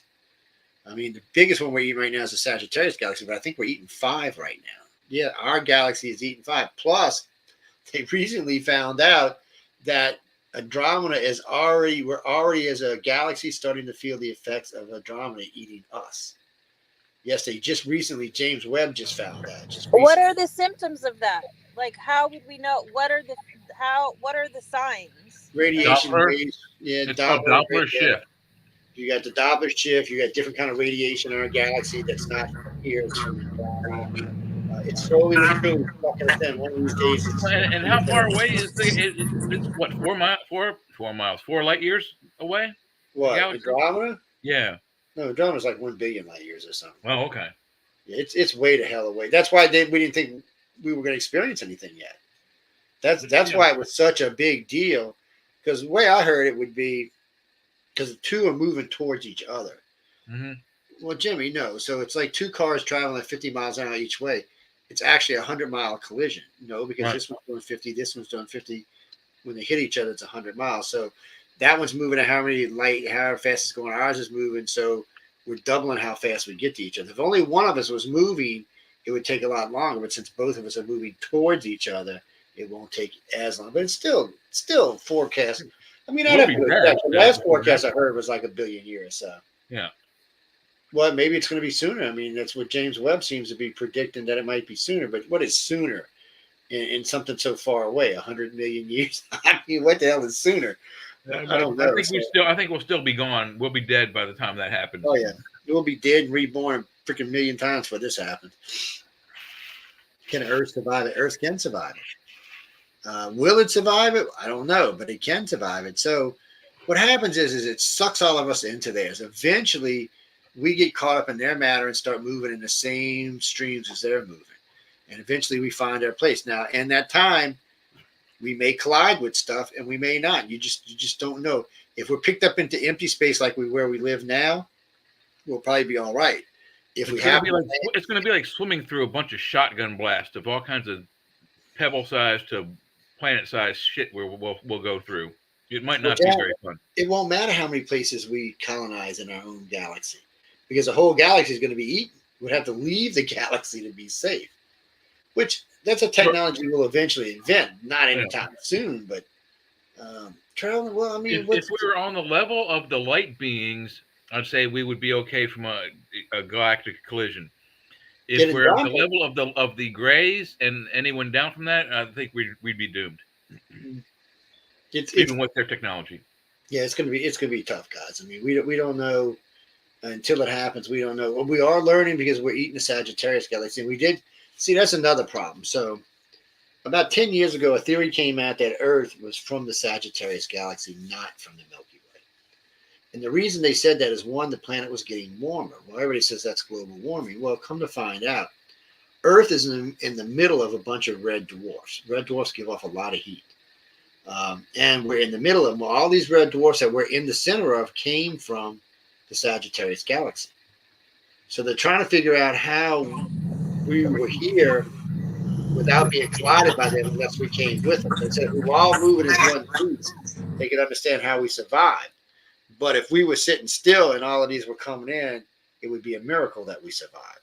Right. But still, there's a big argument. Half the people say we're from the Sagittarius. Half the people say we're not. And I don't have the skills to tell you either way, because I don't know, and I don't think they know either. It's just a big argument. You'd have to find something that you knew was from another galaxy, and compared to something you know was from this galaxy, and you'd have to compare them in spectrographs. Yeah. Well, Rocky, I'm not sure if I'm not sure how that's going to work. All I can tell you is, as time progresses, the sky is going to get much bigger, much cloudier, and much stranger looking as we get closer to the galaxy. Is it the closest galaxy to us? It may be. I don't know. In the grand scheme of galaxies, it is the closest to us. Yeah. Yes. In the grand scheme of galaxies, this is like a spit across the street. See, humans think of time like in space, but when you're traveling in space, you can't think that way. You have to have engines that can move you 1 billion light years in a matter of days or weeks or months. But we'll get there. Give us time. Light speed is real, and it is something we will invent. So don't believe all that bullshit that light speed's impossible. Let me correct you there. It's not something we'll invent. It's something we'll be able to achieve. Yes, I agree. I agree. It's a natural thing, like the sound barrier. Everyone thought we couldn't achieve it. Where now we have things that go 6, 7, 8 times. Yeah, I remember. But the light is already there. I mean, it's being made by natural objects. So that gives us the law that we can go at least that fast. We can at least go 186,000 miles per second. Yeah. So So to help y'all guys, so we do know you can go faster and slower than light speed now. And this was by sheer accident. One of the probes we sent to go look at one of the moons around Jupiter, as it was passing Jupiter, it noticed the light was being grabbed. And as it approached Jupiter, it was being pulled and actually sped up faster than light speed. And as it was shot past Jupiter, it was still faster than light speed. And then it dropped off below light speed before it stabilized and went back to light speed. This is naturally occurring. So if it occurs naturally, that means we can reproduce it. Now, how much faster it was going, I couldn't tell you, but it definitely went faster than light speed. And don't forget, thanks to the Brits, we are now have teleportation. Not, before anybody writes to me, it's not teleportation like Star Trek is, not yet. But we can teleport information up to, I think it's 10 miles now or more. Just information data. We can teleport, just boom, boom, and it's there. It's not like sending it through a fiber optic connection. It's not the same thing. There is also the I think they're in France. They've been able to teleport a light photon, an actual physical particle, from one box to another within a room. And then recently, was it earlier this year or the end of last year? It was just not long ago. They announced that they were able to teleport a light photon from one corner of Paris to the other, like across the city, which is pretty amazing. Yeah, which they just recently, the Brits said they can teleport stuff to Australia now. Well, we're not talking about give it time, guys. In 50 years, they'll be able to teleport food and clothing all that around the world. So think about this. We're all worried about global warming. We should be working on teleportation, because if we have teleportation, we don't need ships anymore. We don't need trains anymore. We don't need 18-wheelers anymore. We'll probably be out of job, but it's we won't need any of that, because and in cars it's true, because if you got teleportation, it's like if you watch like Star Trek or any of that higher sci-fi, you'll notice they want to go to lunch for Paris. They just pop over there and have lunch in Paris. They want to go to Moscow. They want to go everywhere. They just walk into the transporter. The unreal thing about Star Trek is it didn't. The transporter apparently didn't, even in the 23rd and 24th century, didn't kill personal vehicles. Everyone has a space shuttle. You can go to the moon and back or whatever. But because people like us, I'm going to want my own little ship, so I go cruising around in the solar system. I might want to smoke some ganja. You can't really smoke ganja when you're in a teleport, you know. You light it when you get to that other place; it's still lit. Yeah. But you haven't hit it yet. No, exactly right. You get on the telepad, you get your hooter out, and you get your lighter ready, and you're like, all right, energize. And when you materialize wherever, you light up and go. It's going to change the way we look at. It's going to change the way our planet exists. And pretty soon we'll be able to teleport to the moon and Mars and places like that. So we won't even we'll still need spaceships for deeper space travel and probably out into the deeper solar system. But not according to the alternate timeline Montgomery Scott, who speculates that you can teleport anything anywhere in the galaxy that you want. He speculated that. He speculated that in regular Star Trek too, in one of the movies. I didn't know that. Yeah, I think that's why they brought it up in the other movie. Because if you remember, Spock says, "No, you're the Montgomery Scott that postulated this and this," and he wasn't from that time. Yeah. The other one. But anyway, guys, all these things will change. The technologies we talk about with the aliens will change this planet in major ways, and we are changing. It's just every time we seem to be going, somebody goes, and you're like, "What the," and. Now, that's another thing would be good for teleports. We could just beam people like Putin off the planet and Kim Jong-un and say, "Oh, guess what? We have a special place for you on Mars." Well, but also if you realize for any technology, there's always a foil. So why did they stop? Why did the Knights stop wearing metal armor? Because they invented a sword called the rapier, and the rapier made their armor obsolete. Plus, it was freaking heavy. Right. Plus, it's freaking heavy. I mean, you're talking about most armor that Knights wore would be about 60 to 80 pounds. But without that, you have to think in the same terms. Well, when I was 15, I had the pleasure of putting on what they call light armor, horse armor, which is full body armor. Yeah. So I got on the scale. At the time, I was 160 pounds. So when I got on the scale, it would only go up to 300, and it stopped there. The guy said, with me and the thing, it was probably around 400 pounds. I was like, Jesus, man. And this was considered light armor. Now, whoever invented, what was it, mithril? What was the Chainmail. called? Yes, it was. Well, no, I was calling it by its elf name. Sorry, guys. But yes, it's just with the. Anyway, we're not going to go there. Don't worry about it. It's interesting stuff, and it did help out. It could stop a pipe. So, it was interesting. It's a good thing you brought up that point. So chainmail was one of the precursors to plate armor, which is what you just described. Yeah. Why did they stop wearing that? Well, they designed a foil for it. A weapon to defeat it, and that weapon was very, very pointy arrows. Yeah. To go through the ring. Yeah. Originally, it was designed for pikes, but somebody came up with. I don't know how many of y'all are familiar with hunting arrows. Hunting arrows have razor sharp edges on them. There's usually seven edges on them, and they're razor sharp, and they will easily, like if you put up a piece of steel, they'd easily cut into it. They could embed themselves into a steel plate. That's how sharp they are.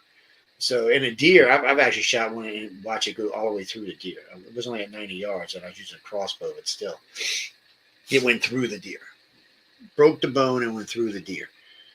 Oh, shut up, Jimmy. I used to hunt when I was young. That's all I can tell you. I don't anymore. I feel sorry for Bambi. So, but the point is that whatever technology is out there, there's something to defeat it. Usually So there is. guys like Putin and I'm sure Trump and Kamala and all them would have a device on them that prevents them from being beamed out of anywhere. So Jimmy said you're right most of the time. He said, but no one's come up with a defeat for the F-22 yet.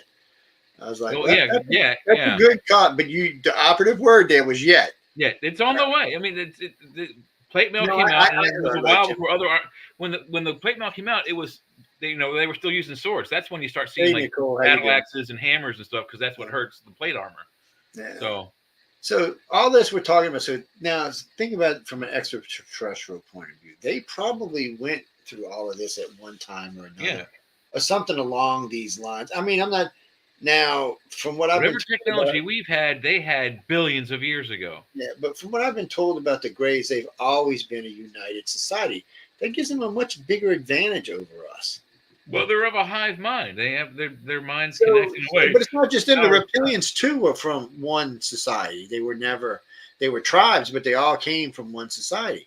So that gives you a big advantage. So if think about humans without like the Middle Ages, without the Inquisitions, without when we went ranging across the Middle East, without the burning of Alexandria, we would be, according to our own science, we'd be 1,500 years more advanced than we are today.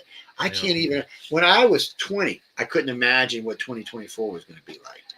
You would have never told me. I mean, the telephone. I kind of knew. It's a freaking mini computer.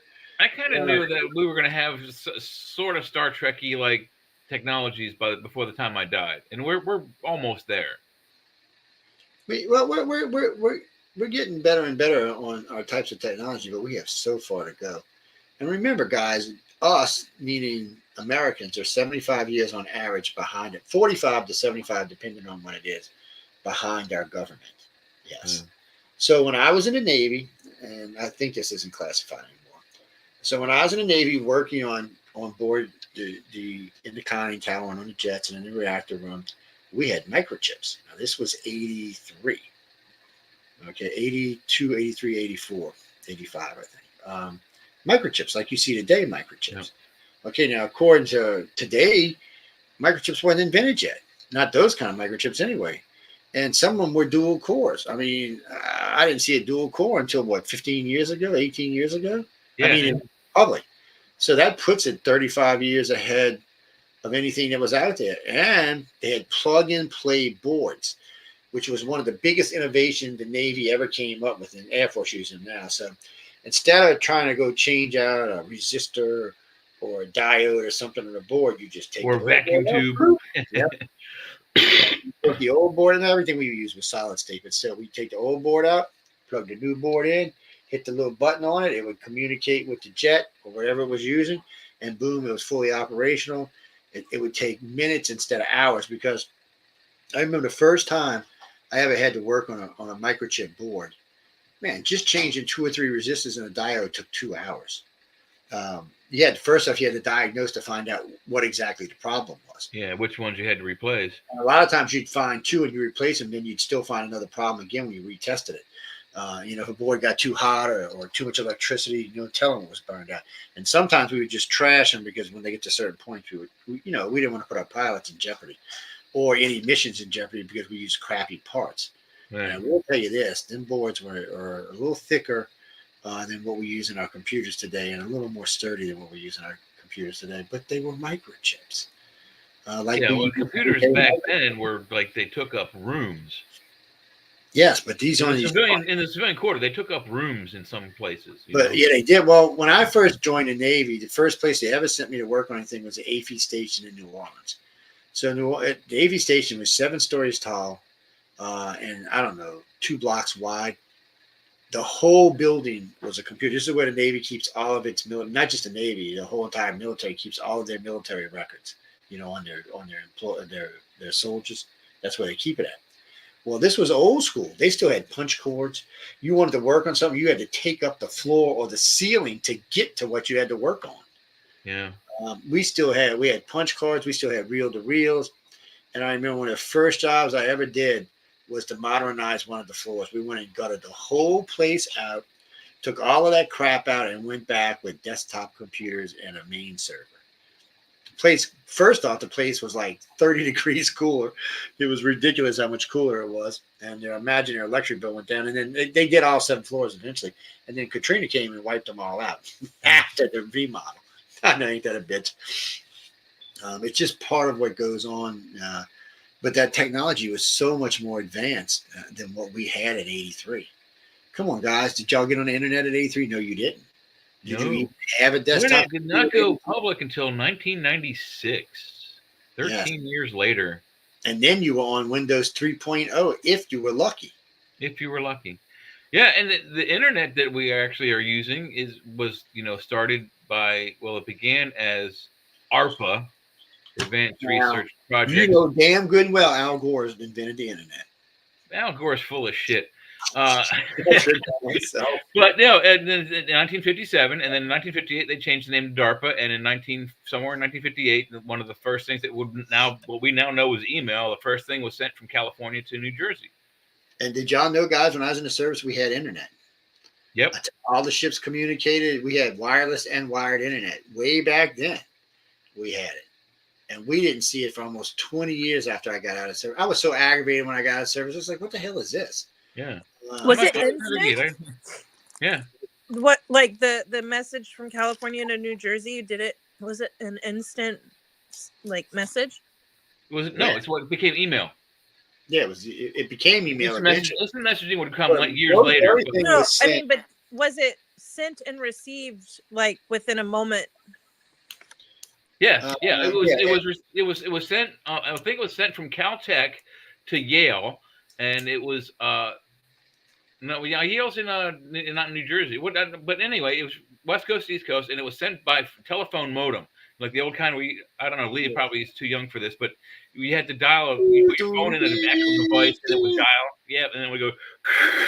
Not too young, too poor. Yeah. The V96 modem was the most advanced modem I think they ever came out with. It was still people crap. That's back when I had net zero. People don't even ask. I mean, some of the stuff that went on back then. So when you went to log into a computer back then, it was a half an hour affair. First, you had to get the modem to get logged in. And it didn't always log in right away. Yes. And then you had to get the computer when you get stuck to and keep going, you're making that noise repeatedly. So if I play Jeopardy on a computer today or on my phone or pad or whatever the hell I might be playing on, it's like whoosh, whoosh, whoosh. Back in the day, man, it was like you do, or like Wheel of Fortune, the wheel would go or not go at all. And stop, and then it would sit there and spin, and then a little thing would come up. It was ridiculous. I don't even know how he did it. I didn't have access to the internet until I was in foster care. It's a lot of people didn't have access to the internet because it wasn't around until the mid '90s. Yeah, 1996 is when it first came out.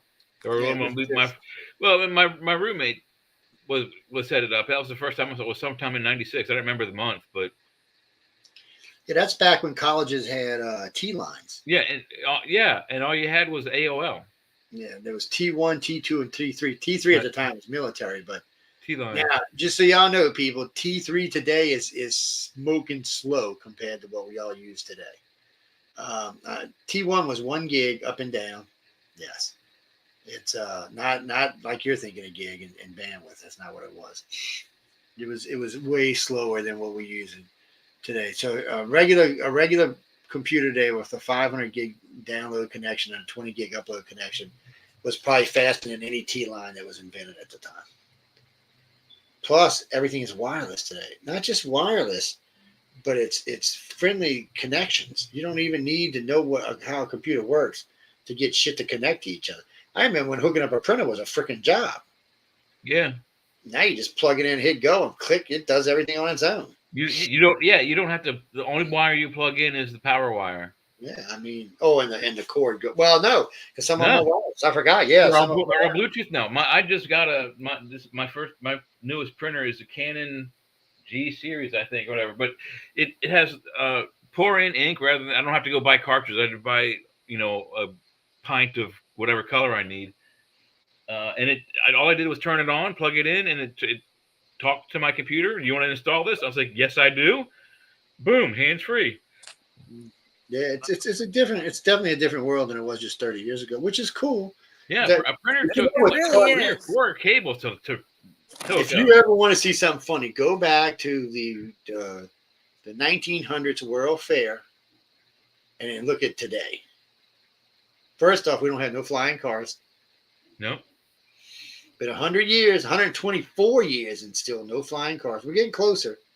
Well, there are some that have minor working examples, but nothing that's been mass produced.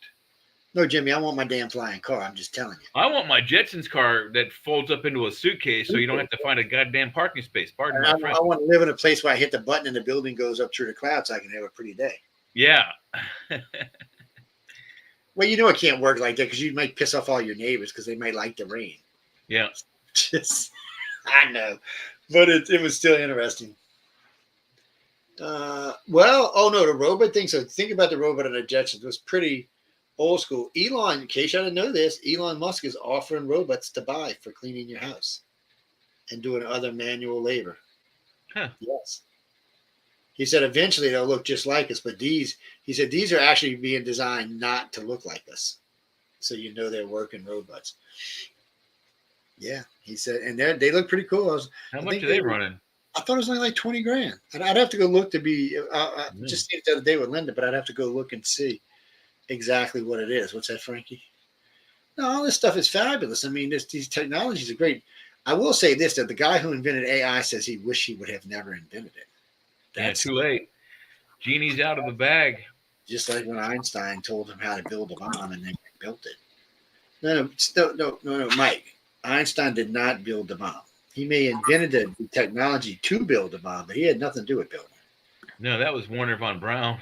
Yeah, and what's his name? What was the other one's name? Oppenheimer. They just made a movie about him. Yeah, Oppenheimer. Yeah. No, for some reason, Einstein knew what was coming. He knew. The man was brilliant. And to think he was a damn mail clerk. But yeah, that's what he was doing. Yeah, patent clerk. I'm sorry. That's what he was doing for a living before. What did he do? Hasn't anyone seen Ghostbusters? Dan Aykroyd says Einstein was a patent clerk. That's where he did his best work. Yes, and he was still in Germany, wasn't he? Yeah, I think he was born in Austria but grew up in Germany. Yeah. What's that, Denis? No, really. No, I'm serious. He didn't. People always give him the credit for building the bomb, but he didn't build. He just came up with the ideas. He fixed the formula to make the plutonium. I think that's. But he also explained to him how to split the atom. Yeah. Yeah. So, yes. Well, without splitting the atom, you couldn't have a nuclear fusion, whichever one it is. I don't know why I can't keep fission and fusion straight in my head. Well, no, one is much better than the other one. So the sun is fusion reactor. The bombs that we have currently are fission reactors. Fission cuts or splits the molecules. Fusion takes molecules and fuses them into one. Because fusion, when we talk about it, like cold fusion, is energy you can use that really doesn't produce anything. It doesn't create a bunch of radiation. It doesn't make anything harmless. You can make a reactor about this big that could work your car, your house, your boat. You could make it interchangeable where you could keep one and just put it in place. You can buy like 3 or 4 of them and have power anywhere you go all the time. They're probably good for a couple thousand years. One about the size of an 18-wheeler would easily power New York. They're building 2 right now, 2 the size of 2 18-wheelers that'll be able to power New York for the next 200 years. It's great. Things like these will change the world. We're all bent up on well, that's why we're in such economic distress. Is the energy level we have, the energy that this planet needs, is too expensive. People are charging too much. It's too dirty. That's and the other dirty. part. And so we need to come up with a way to build hydrogen. I don't know why they didn't go with hydrogen. Hydrogen's an easy way to create. We have all the technology for it. We know how it works. We can easily convert to hydrogen. You can even convert the gas-powered cars to hydrogen. Look, we're working with the hydrogen cell batteries right now. The place where I work, all of our fork trucks, they took out the lead iron batteries that were rechargeable, and they put in hydrogen cell batteries, and we just plug in these 3 different things to push hydrogen gas into the battery so it has fuel. This battery, this motor, this device, this technology was invented in the 80s by this one dude, and Toyota, America, and OPEC paid him $1 billion for this technology, which is why Toyota was the first company to come out with a hydrogen cell fueled car. If we had taken that technology in 1982 or 3 when they bought it from that guy and produced engines from it, we probably would be off gasoline right now. Yeah, well, I remember when Chevy and them were building them, and they were building the hydrogen highway in California, and then all of a sudden they quit. Because OPEC, Toyota, and America quashed the technology. But they didn't either. They went from that to electric. I don't understand why they did that. They said, okay, we're not going to do hydrogen, we're going to do electric. And now all of a sudden, does it have anything to do with the fact that electric is just probably a little easier to monetize than hydrogen? Electric's harder to make. It's way more. So, matter of fact, we're going to talk about this on Friday, but they just came out and proved that electric cars have a bigger carbon footprint than gas cars do. Well, I don't doubt that. Well, you're doing what's easy to prove. You're doing more harm to the environment, and this is why. So when you build a gas car, it's going to either be built in Japan or the United States for the most part, or hand built by hand in Europe. Yeah. But I'm talking about most of the cars that we drive in the United States. Most of them are going to be built locally, and most of the parts are going to come in from Japan or locally. They're not going to be. So lithium, first you got to go strip mine a mountain somewhere, or dig a mine and strip mine it. And then you got to take that lithium. It's going to go to 4 places by ship before it's ever turned into a battery in Japan and then shipped to here. Just those 5 trips. Your car from Japan is going to make 1 trip from Japan to the United States. That's it. That one battery is going to make 5 sea voyages. 5. And touch what? 80? Didn't we talk about this before? Touch 85 countries in the process of making it into a battery. It's not just that. Other things that a lot of the copper and stuff used in them now, and a bunch of other stuff is coming from Brazil and places like that. They're just not. They're coming from too many places to make them clean energy. And we already proved that windmills and solar panels are a waste. You build a solar panel, it lasts for about 3 years, and then you got to trash it. Well, solar panels are deadly to the environment, just like lithium batteries. That's another problem. Disposing of these. Have you ought to see some of these videos of these freaking lithium batteries exploding. What about the windmills exploding? Have you seen that? What? Wait, what? Say that again. There's videos of those windmills that are in the country. Oh, yeah, catching on fire. The blades exploding and popping off. They catch on fire all the time. Yeah. I don't know what that is with them things. They're constantly catching on fire. And when you drive through like Texas and you see like 500 of the damn things, 250 of them not even working. Yeah. I mean, it's just not a feasible technology yet. We've been trying to force this technology, and then on top of it, China's over there producing electric cars for half of what America and Japan can. Europe's actually putting tariffs on them because putting the car manufacturers in Europe out of business because China don't care. And it's so I don't know, but all I know is we need to switch to something that's better. It's better for our country. It's better for our environment. Hydrogen, and don't forget, hydrogen makes what? Clean water. Not just that, clean, drinkable water. Potable water. Right. This is the same motor we're talking about. This guy invented in the 80s. It did two things actually. The technology he presented to Toyota or whatever. It created potable water, and it also its other exhaust was O3, ozone, which we need an ozone layer to keep certain radiations off of us. See, that's what I mean, though. Like, wouldn't it make more sense for the people who are trying to make profit, all right, who don't care about the environment, they're just there to make money, to create a product that they can easily monetize? It's the same adages of people that, I don't know, believe that there's cures to cancer, right? But why would they give out the cure to cancer when it makes more money to just treat it indefinitely? Exactly. All right. So a good example. Oh shit!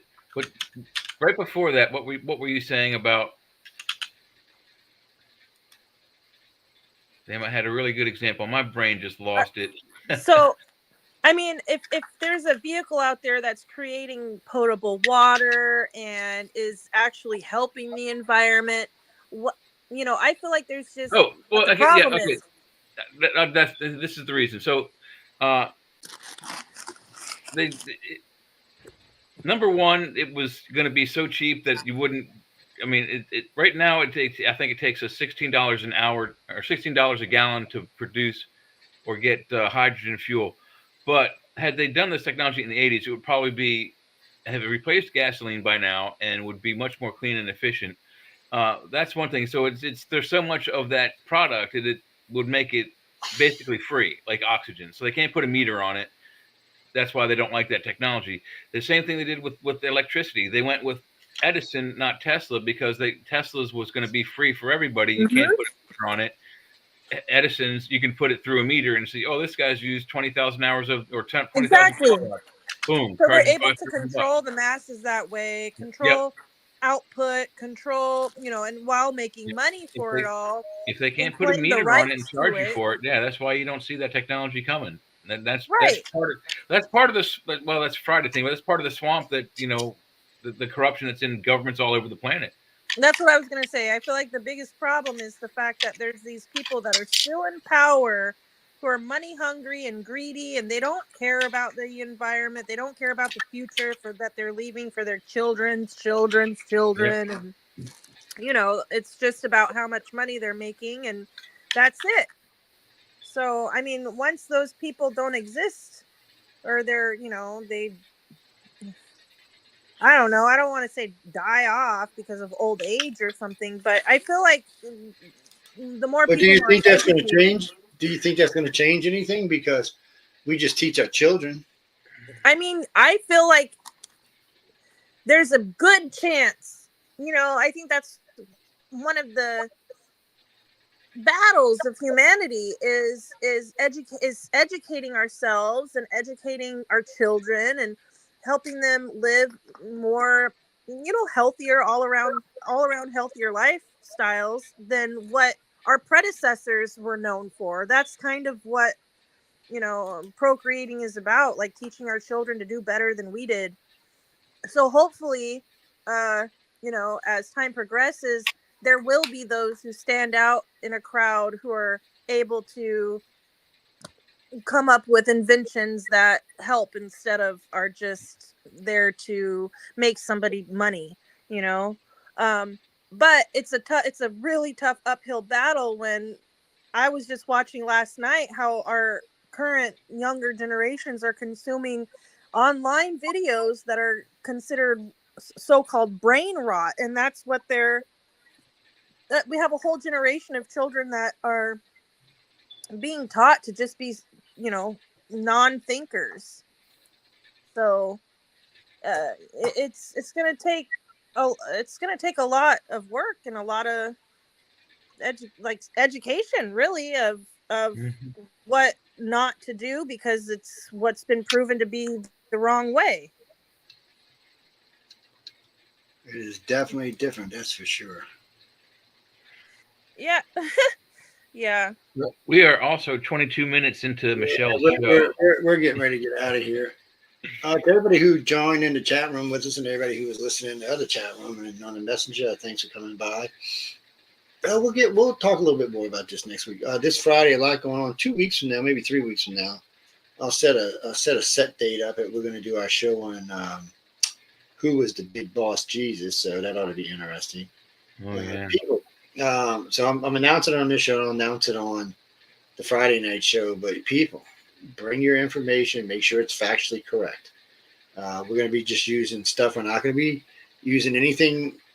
We might talk about some stuff about it, but we're not going to be using Bible references as proof, though, because that's hearsay. Because the Bible was written by secondary. It wasn't written by Christ. It was written by other people. 200 years after his death. Yeah, thousand years after. I think it was 200 or 300 years, because the first Bible was, or the oldest Bible I can find is 800 A.D. Okay. What there's gets me is Jesus even his real name? Is that what his parents called him? Is that what his friends called him? Jesus? Mm-hmm. I don't know. I've never heard anybody else named Jesus in the Middle East, so I don't know. I don't know. I feel like I've heard different names. It would be something that's been bastardized through English to sound like Jesus or Jesus, but it's probably an I letter or something that's closer to Joseph. Yeah, because that was his stepdad. His name was Joseph. Yes. Well, what about the name Yeshua? Yes, yeah, that's one of them. So, I mean, everyone who's out there praying in the name of Jesus, isn't that a misnomer? No, because all the ancient world calls him Jesus.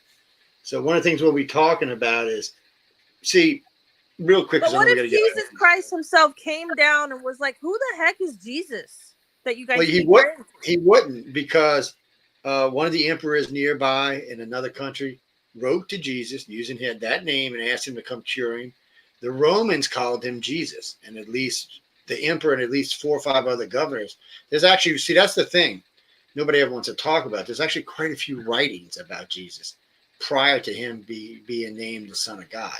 So Jesus was a term that was used while he was alive.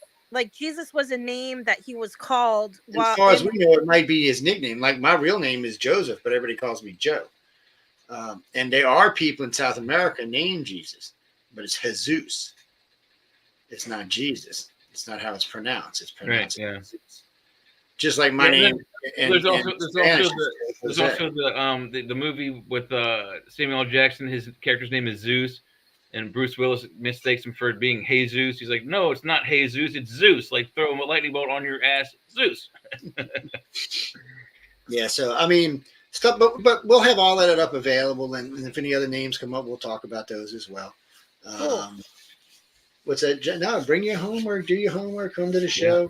It'll probably only be the first hour because it's on News on the Flip Side. News on Flip Side's at least 3 hours. So, well, the only reason we're bringing it up is because a lot of people write to me about, the very religious people that write to me.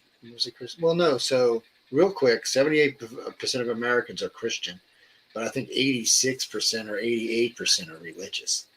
It is not. Everybody always talks about we're not a religious country, but we're a very religious country. That's why it still says in God we trust on our money. If we want a religious nation, that would already been taken off. Yes. It's just how it is. Well, some parties would like you to think that we're not, but we are still a religious nation. Oh, and here's an oddball fact for y'all. I was going to say it for Friday, but did you know Republicans, or I should say conservatives, donate all the donation in this country? 84% of donations that go to charities come from conservatives.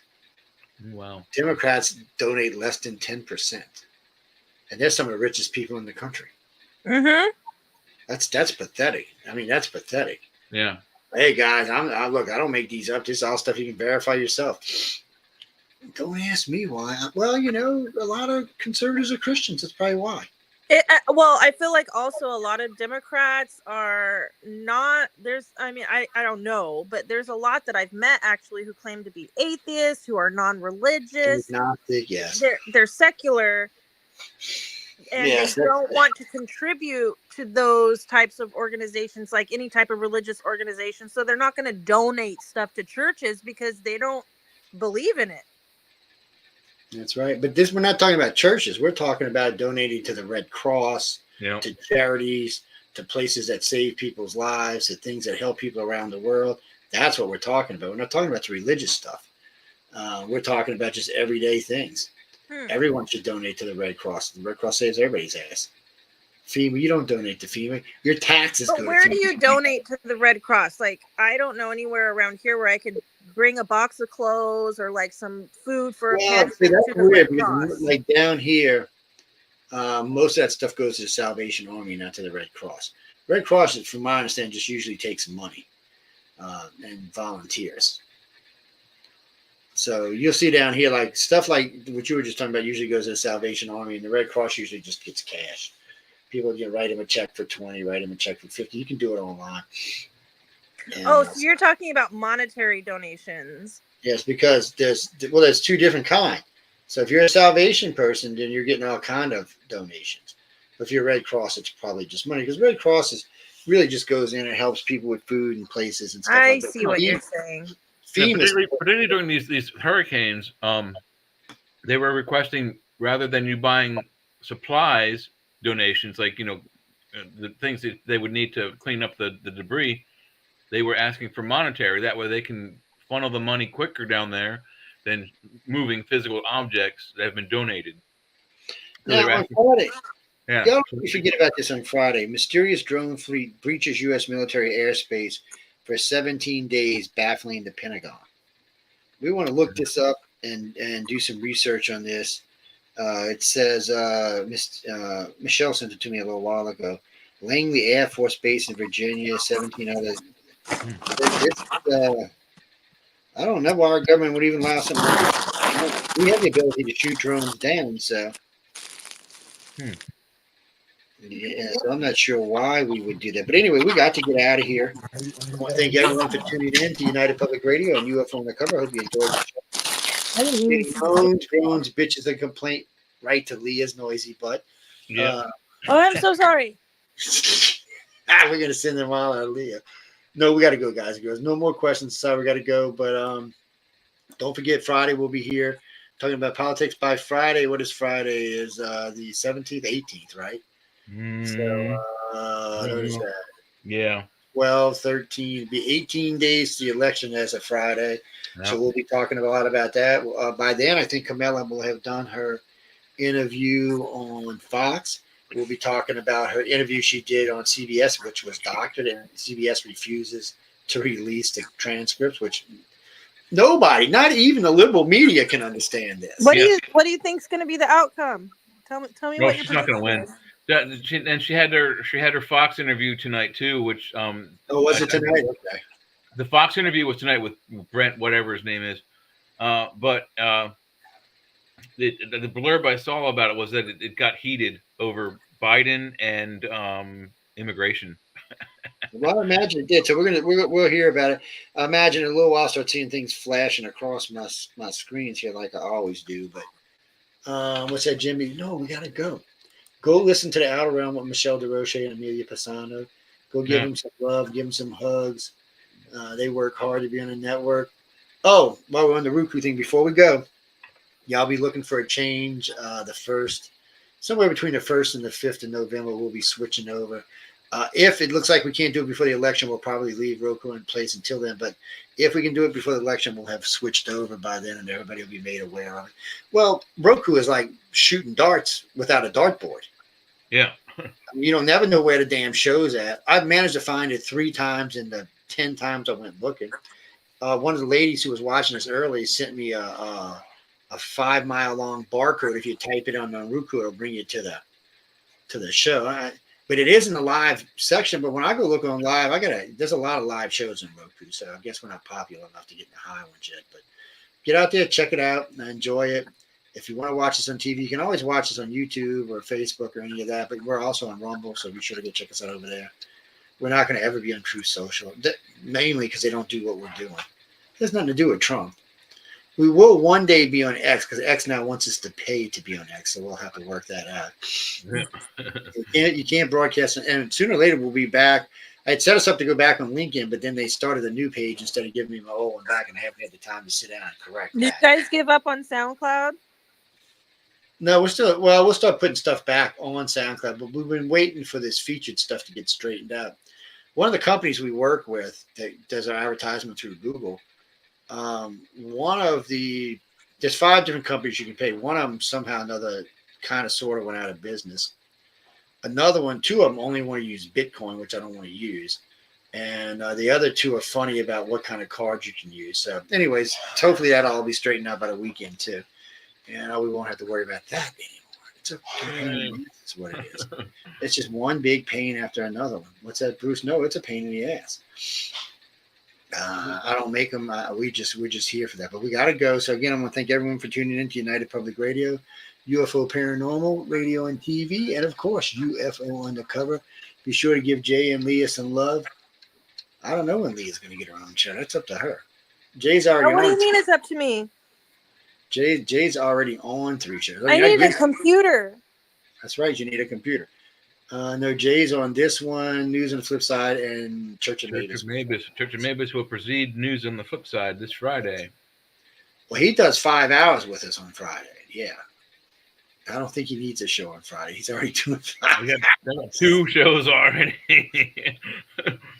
By the time I finish Joe's show on Friday, I'll have been up in the Eastern Standard Zone from 5 a.m. till 1:30 a.m. See, that's all the hosts on that show. So I usually get up around 6 in the morning, and I don't get to bed till 3 or 4 o'clock in the morning. It's a long. Everybody who hosts that show has long days. It's a Friday. I thought about moving to a different day, but Friday's a good day. It's a good night. It's a good for the weekend. People. Yeah, I got Saturdays off. I'm never giving that up. I'll be able to, as long as I schedule things at least 10 or 11 o'clock in the morning, I can sleep in late. So no, it's a good way of doing things. And who Leah? No, Leah's pregnant with quadruplets. Mm-hmm. Oh, thanks. Quadruplets. Yes. Of four different alien species. And her old man said he wanted 4 more, so that's 8. Oh God. I wish. 8 of them. That's enough to make you want to jump off a freaking bridge. Yeah. Remember the TV show 8 is Enough? They weren't kidding. She's not pregnant. I was just teasing whoever wrote me that stupid ass comment. But we got to go, guys. So thanks again. What they say, is Leah pregnant? They really said that? No, I said you were pregnant, and then they said, "What a shame." Oh. I think they were trying to hit on you. Oh. Her boyfriend come down here and whoop your ass. You better watch it. Well, wherever you are. I said down here. There's no telling where you are if you're listening to the network. Where? Canada. No, nobody's coming to Canada. You're safe. Just stay up in Canada. You're good. None of us want to go to Canada. Trudeau lives up there. We don't want to go up there. Yeah, there's only like 5 people up there, right? Yeah. Oh, they're up to 40 million now. Yeah, I know. See, I was talking to Linda about this the other day. I don't think so. Like they were talking about, was it Lebanon only has 5 million people? That's not a country. That's not even. That's barely even a state. It's That's barely like a city. LA. That should be like part of. No, Iran. LA's got like 20 million people in it. 9 million, right? LA is like 8 or 9 million. Yeah. Yeah, it's not even LA. The city's got like 22 million people in it, but the United States, our cities aren't as big as other cities. I mean, they're big, beautiful cities, but they're not like Hong Kong or any of the big cities with 20 or 30 million people. Don't ask me, people. I guess because there's only 300 million people in America, 350 million people in America, and we're spread out. We got a big country to live in. We're not living in a country that's big. Actually, we're not like China, who's got a country a little bit smaller than us, not including Alaska, just continental U.S. It's a little smaller, and they got 1.4 billion living in it, and half of their shit is mountains and water. They're screwed. Yeah, that's why they want to take Russia, because Russia's this big, open, expansive country up there, and China could have a ball up there. But isn't it like also inhabitable? Like there's no like natural resources to be had. Russia is. China is not much in the way of natural resources, but Russia's. they consumed most of them. Yeah, Russia's got a lot of the unexplored country. They've got oil all up in Siberia, like the Yin. Siberian Kush. They got the red vest. Well, why like can't they be happy with what they have then? Russia's fine. They just don't like it. See, I just, by the way, before we go, and this is something we're going to talk about on Friday too, I'm confused about something. So we keep offering the Ukraine to go into NATO. Why not let them go into the EU? NATO is going to start a war because that's what this whole war is about. Yeah. Russia don't want Ukraine as a NATO country because it puts NATO on their doorstep. We're already on their doorstep in 2 or 3 other countries. Why not make them an EU country? Yeah. And then it's not a threat from NATO. Maybe that's not what they want because then they wouldn't get like as much funding from the United States. Well, no, that's not what they. They want money too, but they're more interested in like long range and better weapons, which the UN would give them. Yeah, we're not going to give, but they can become an EU country, part of the European nation, and that would be good for them and be good for us too. We might get out of our freaking pocket. Yeah, I mean, what's the tally up to now? It's like 1.7 or 2.8. I don't know. It's got to be at least $1 trillion. It's at least over. Last number was 1.7. It's way the hell up there. Yeah, people, that's all the money we could be spending here. I don't want to see the Ukrainians get taken over, but I don't want to starve to death either. Look. Right. I hate to agree with Trump on this, but I don't think there should be any money going outside this country until this country is feasible, financially taken care of, and there's no homeless. All I see are videos online about how the younger generations are literally giving up because they can't afford to rent a home. They can't afford to buy a car because they're idiots. Groceries. So this thanks to the future. Z Jenners, well, the Z Jenners aren't. They just got kicked to the curb. So the millennials will have to hold their own until the generation after the Z Jenners. So, real quick, guys, we'll talk about this real fast, but so, so the big Z Jenner college groups came out the last 2 years. So a bunch of these big companies, like Google and all them went and hired a bunch of Z Jenners. Within 6 months, every Z Jenner that was hired was fired. And at least 10 of those companies said they will not be doing no hiring from any colleges for at least 5 years. That's how bad the employees were. They said the Z Jenners have no clue of what reality is at all. They expected like $80 an hour and 10 breaks a day. And I don't know. So now they're going to go back and live on their mamas and daddies like the millennials did till they were 35 or something. Hey, guys, we don't make this stuff up. This is just news. But anyway, we got to go. Thanks again. See y'all next week. Have some fun. See everybody Friday night. Stay out of trouble. No illegitimate babies droning around. We don't hear about any of that stuff. Nothing. Have as many babies as you want. United States got plenty of them. And sorry, Michelle. Good night, everybody, and go visit Michelle. Whoever's left, go visit Michelle over at the Outer Realm and go give Amelia shit, Joe. I will pay y'all $1 each if y'all go give Amelia shit. Good night, everybody.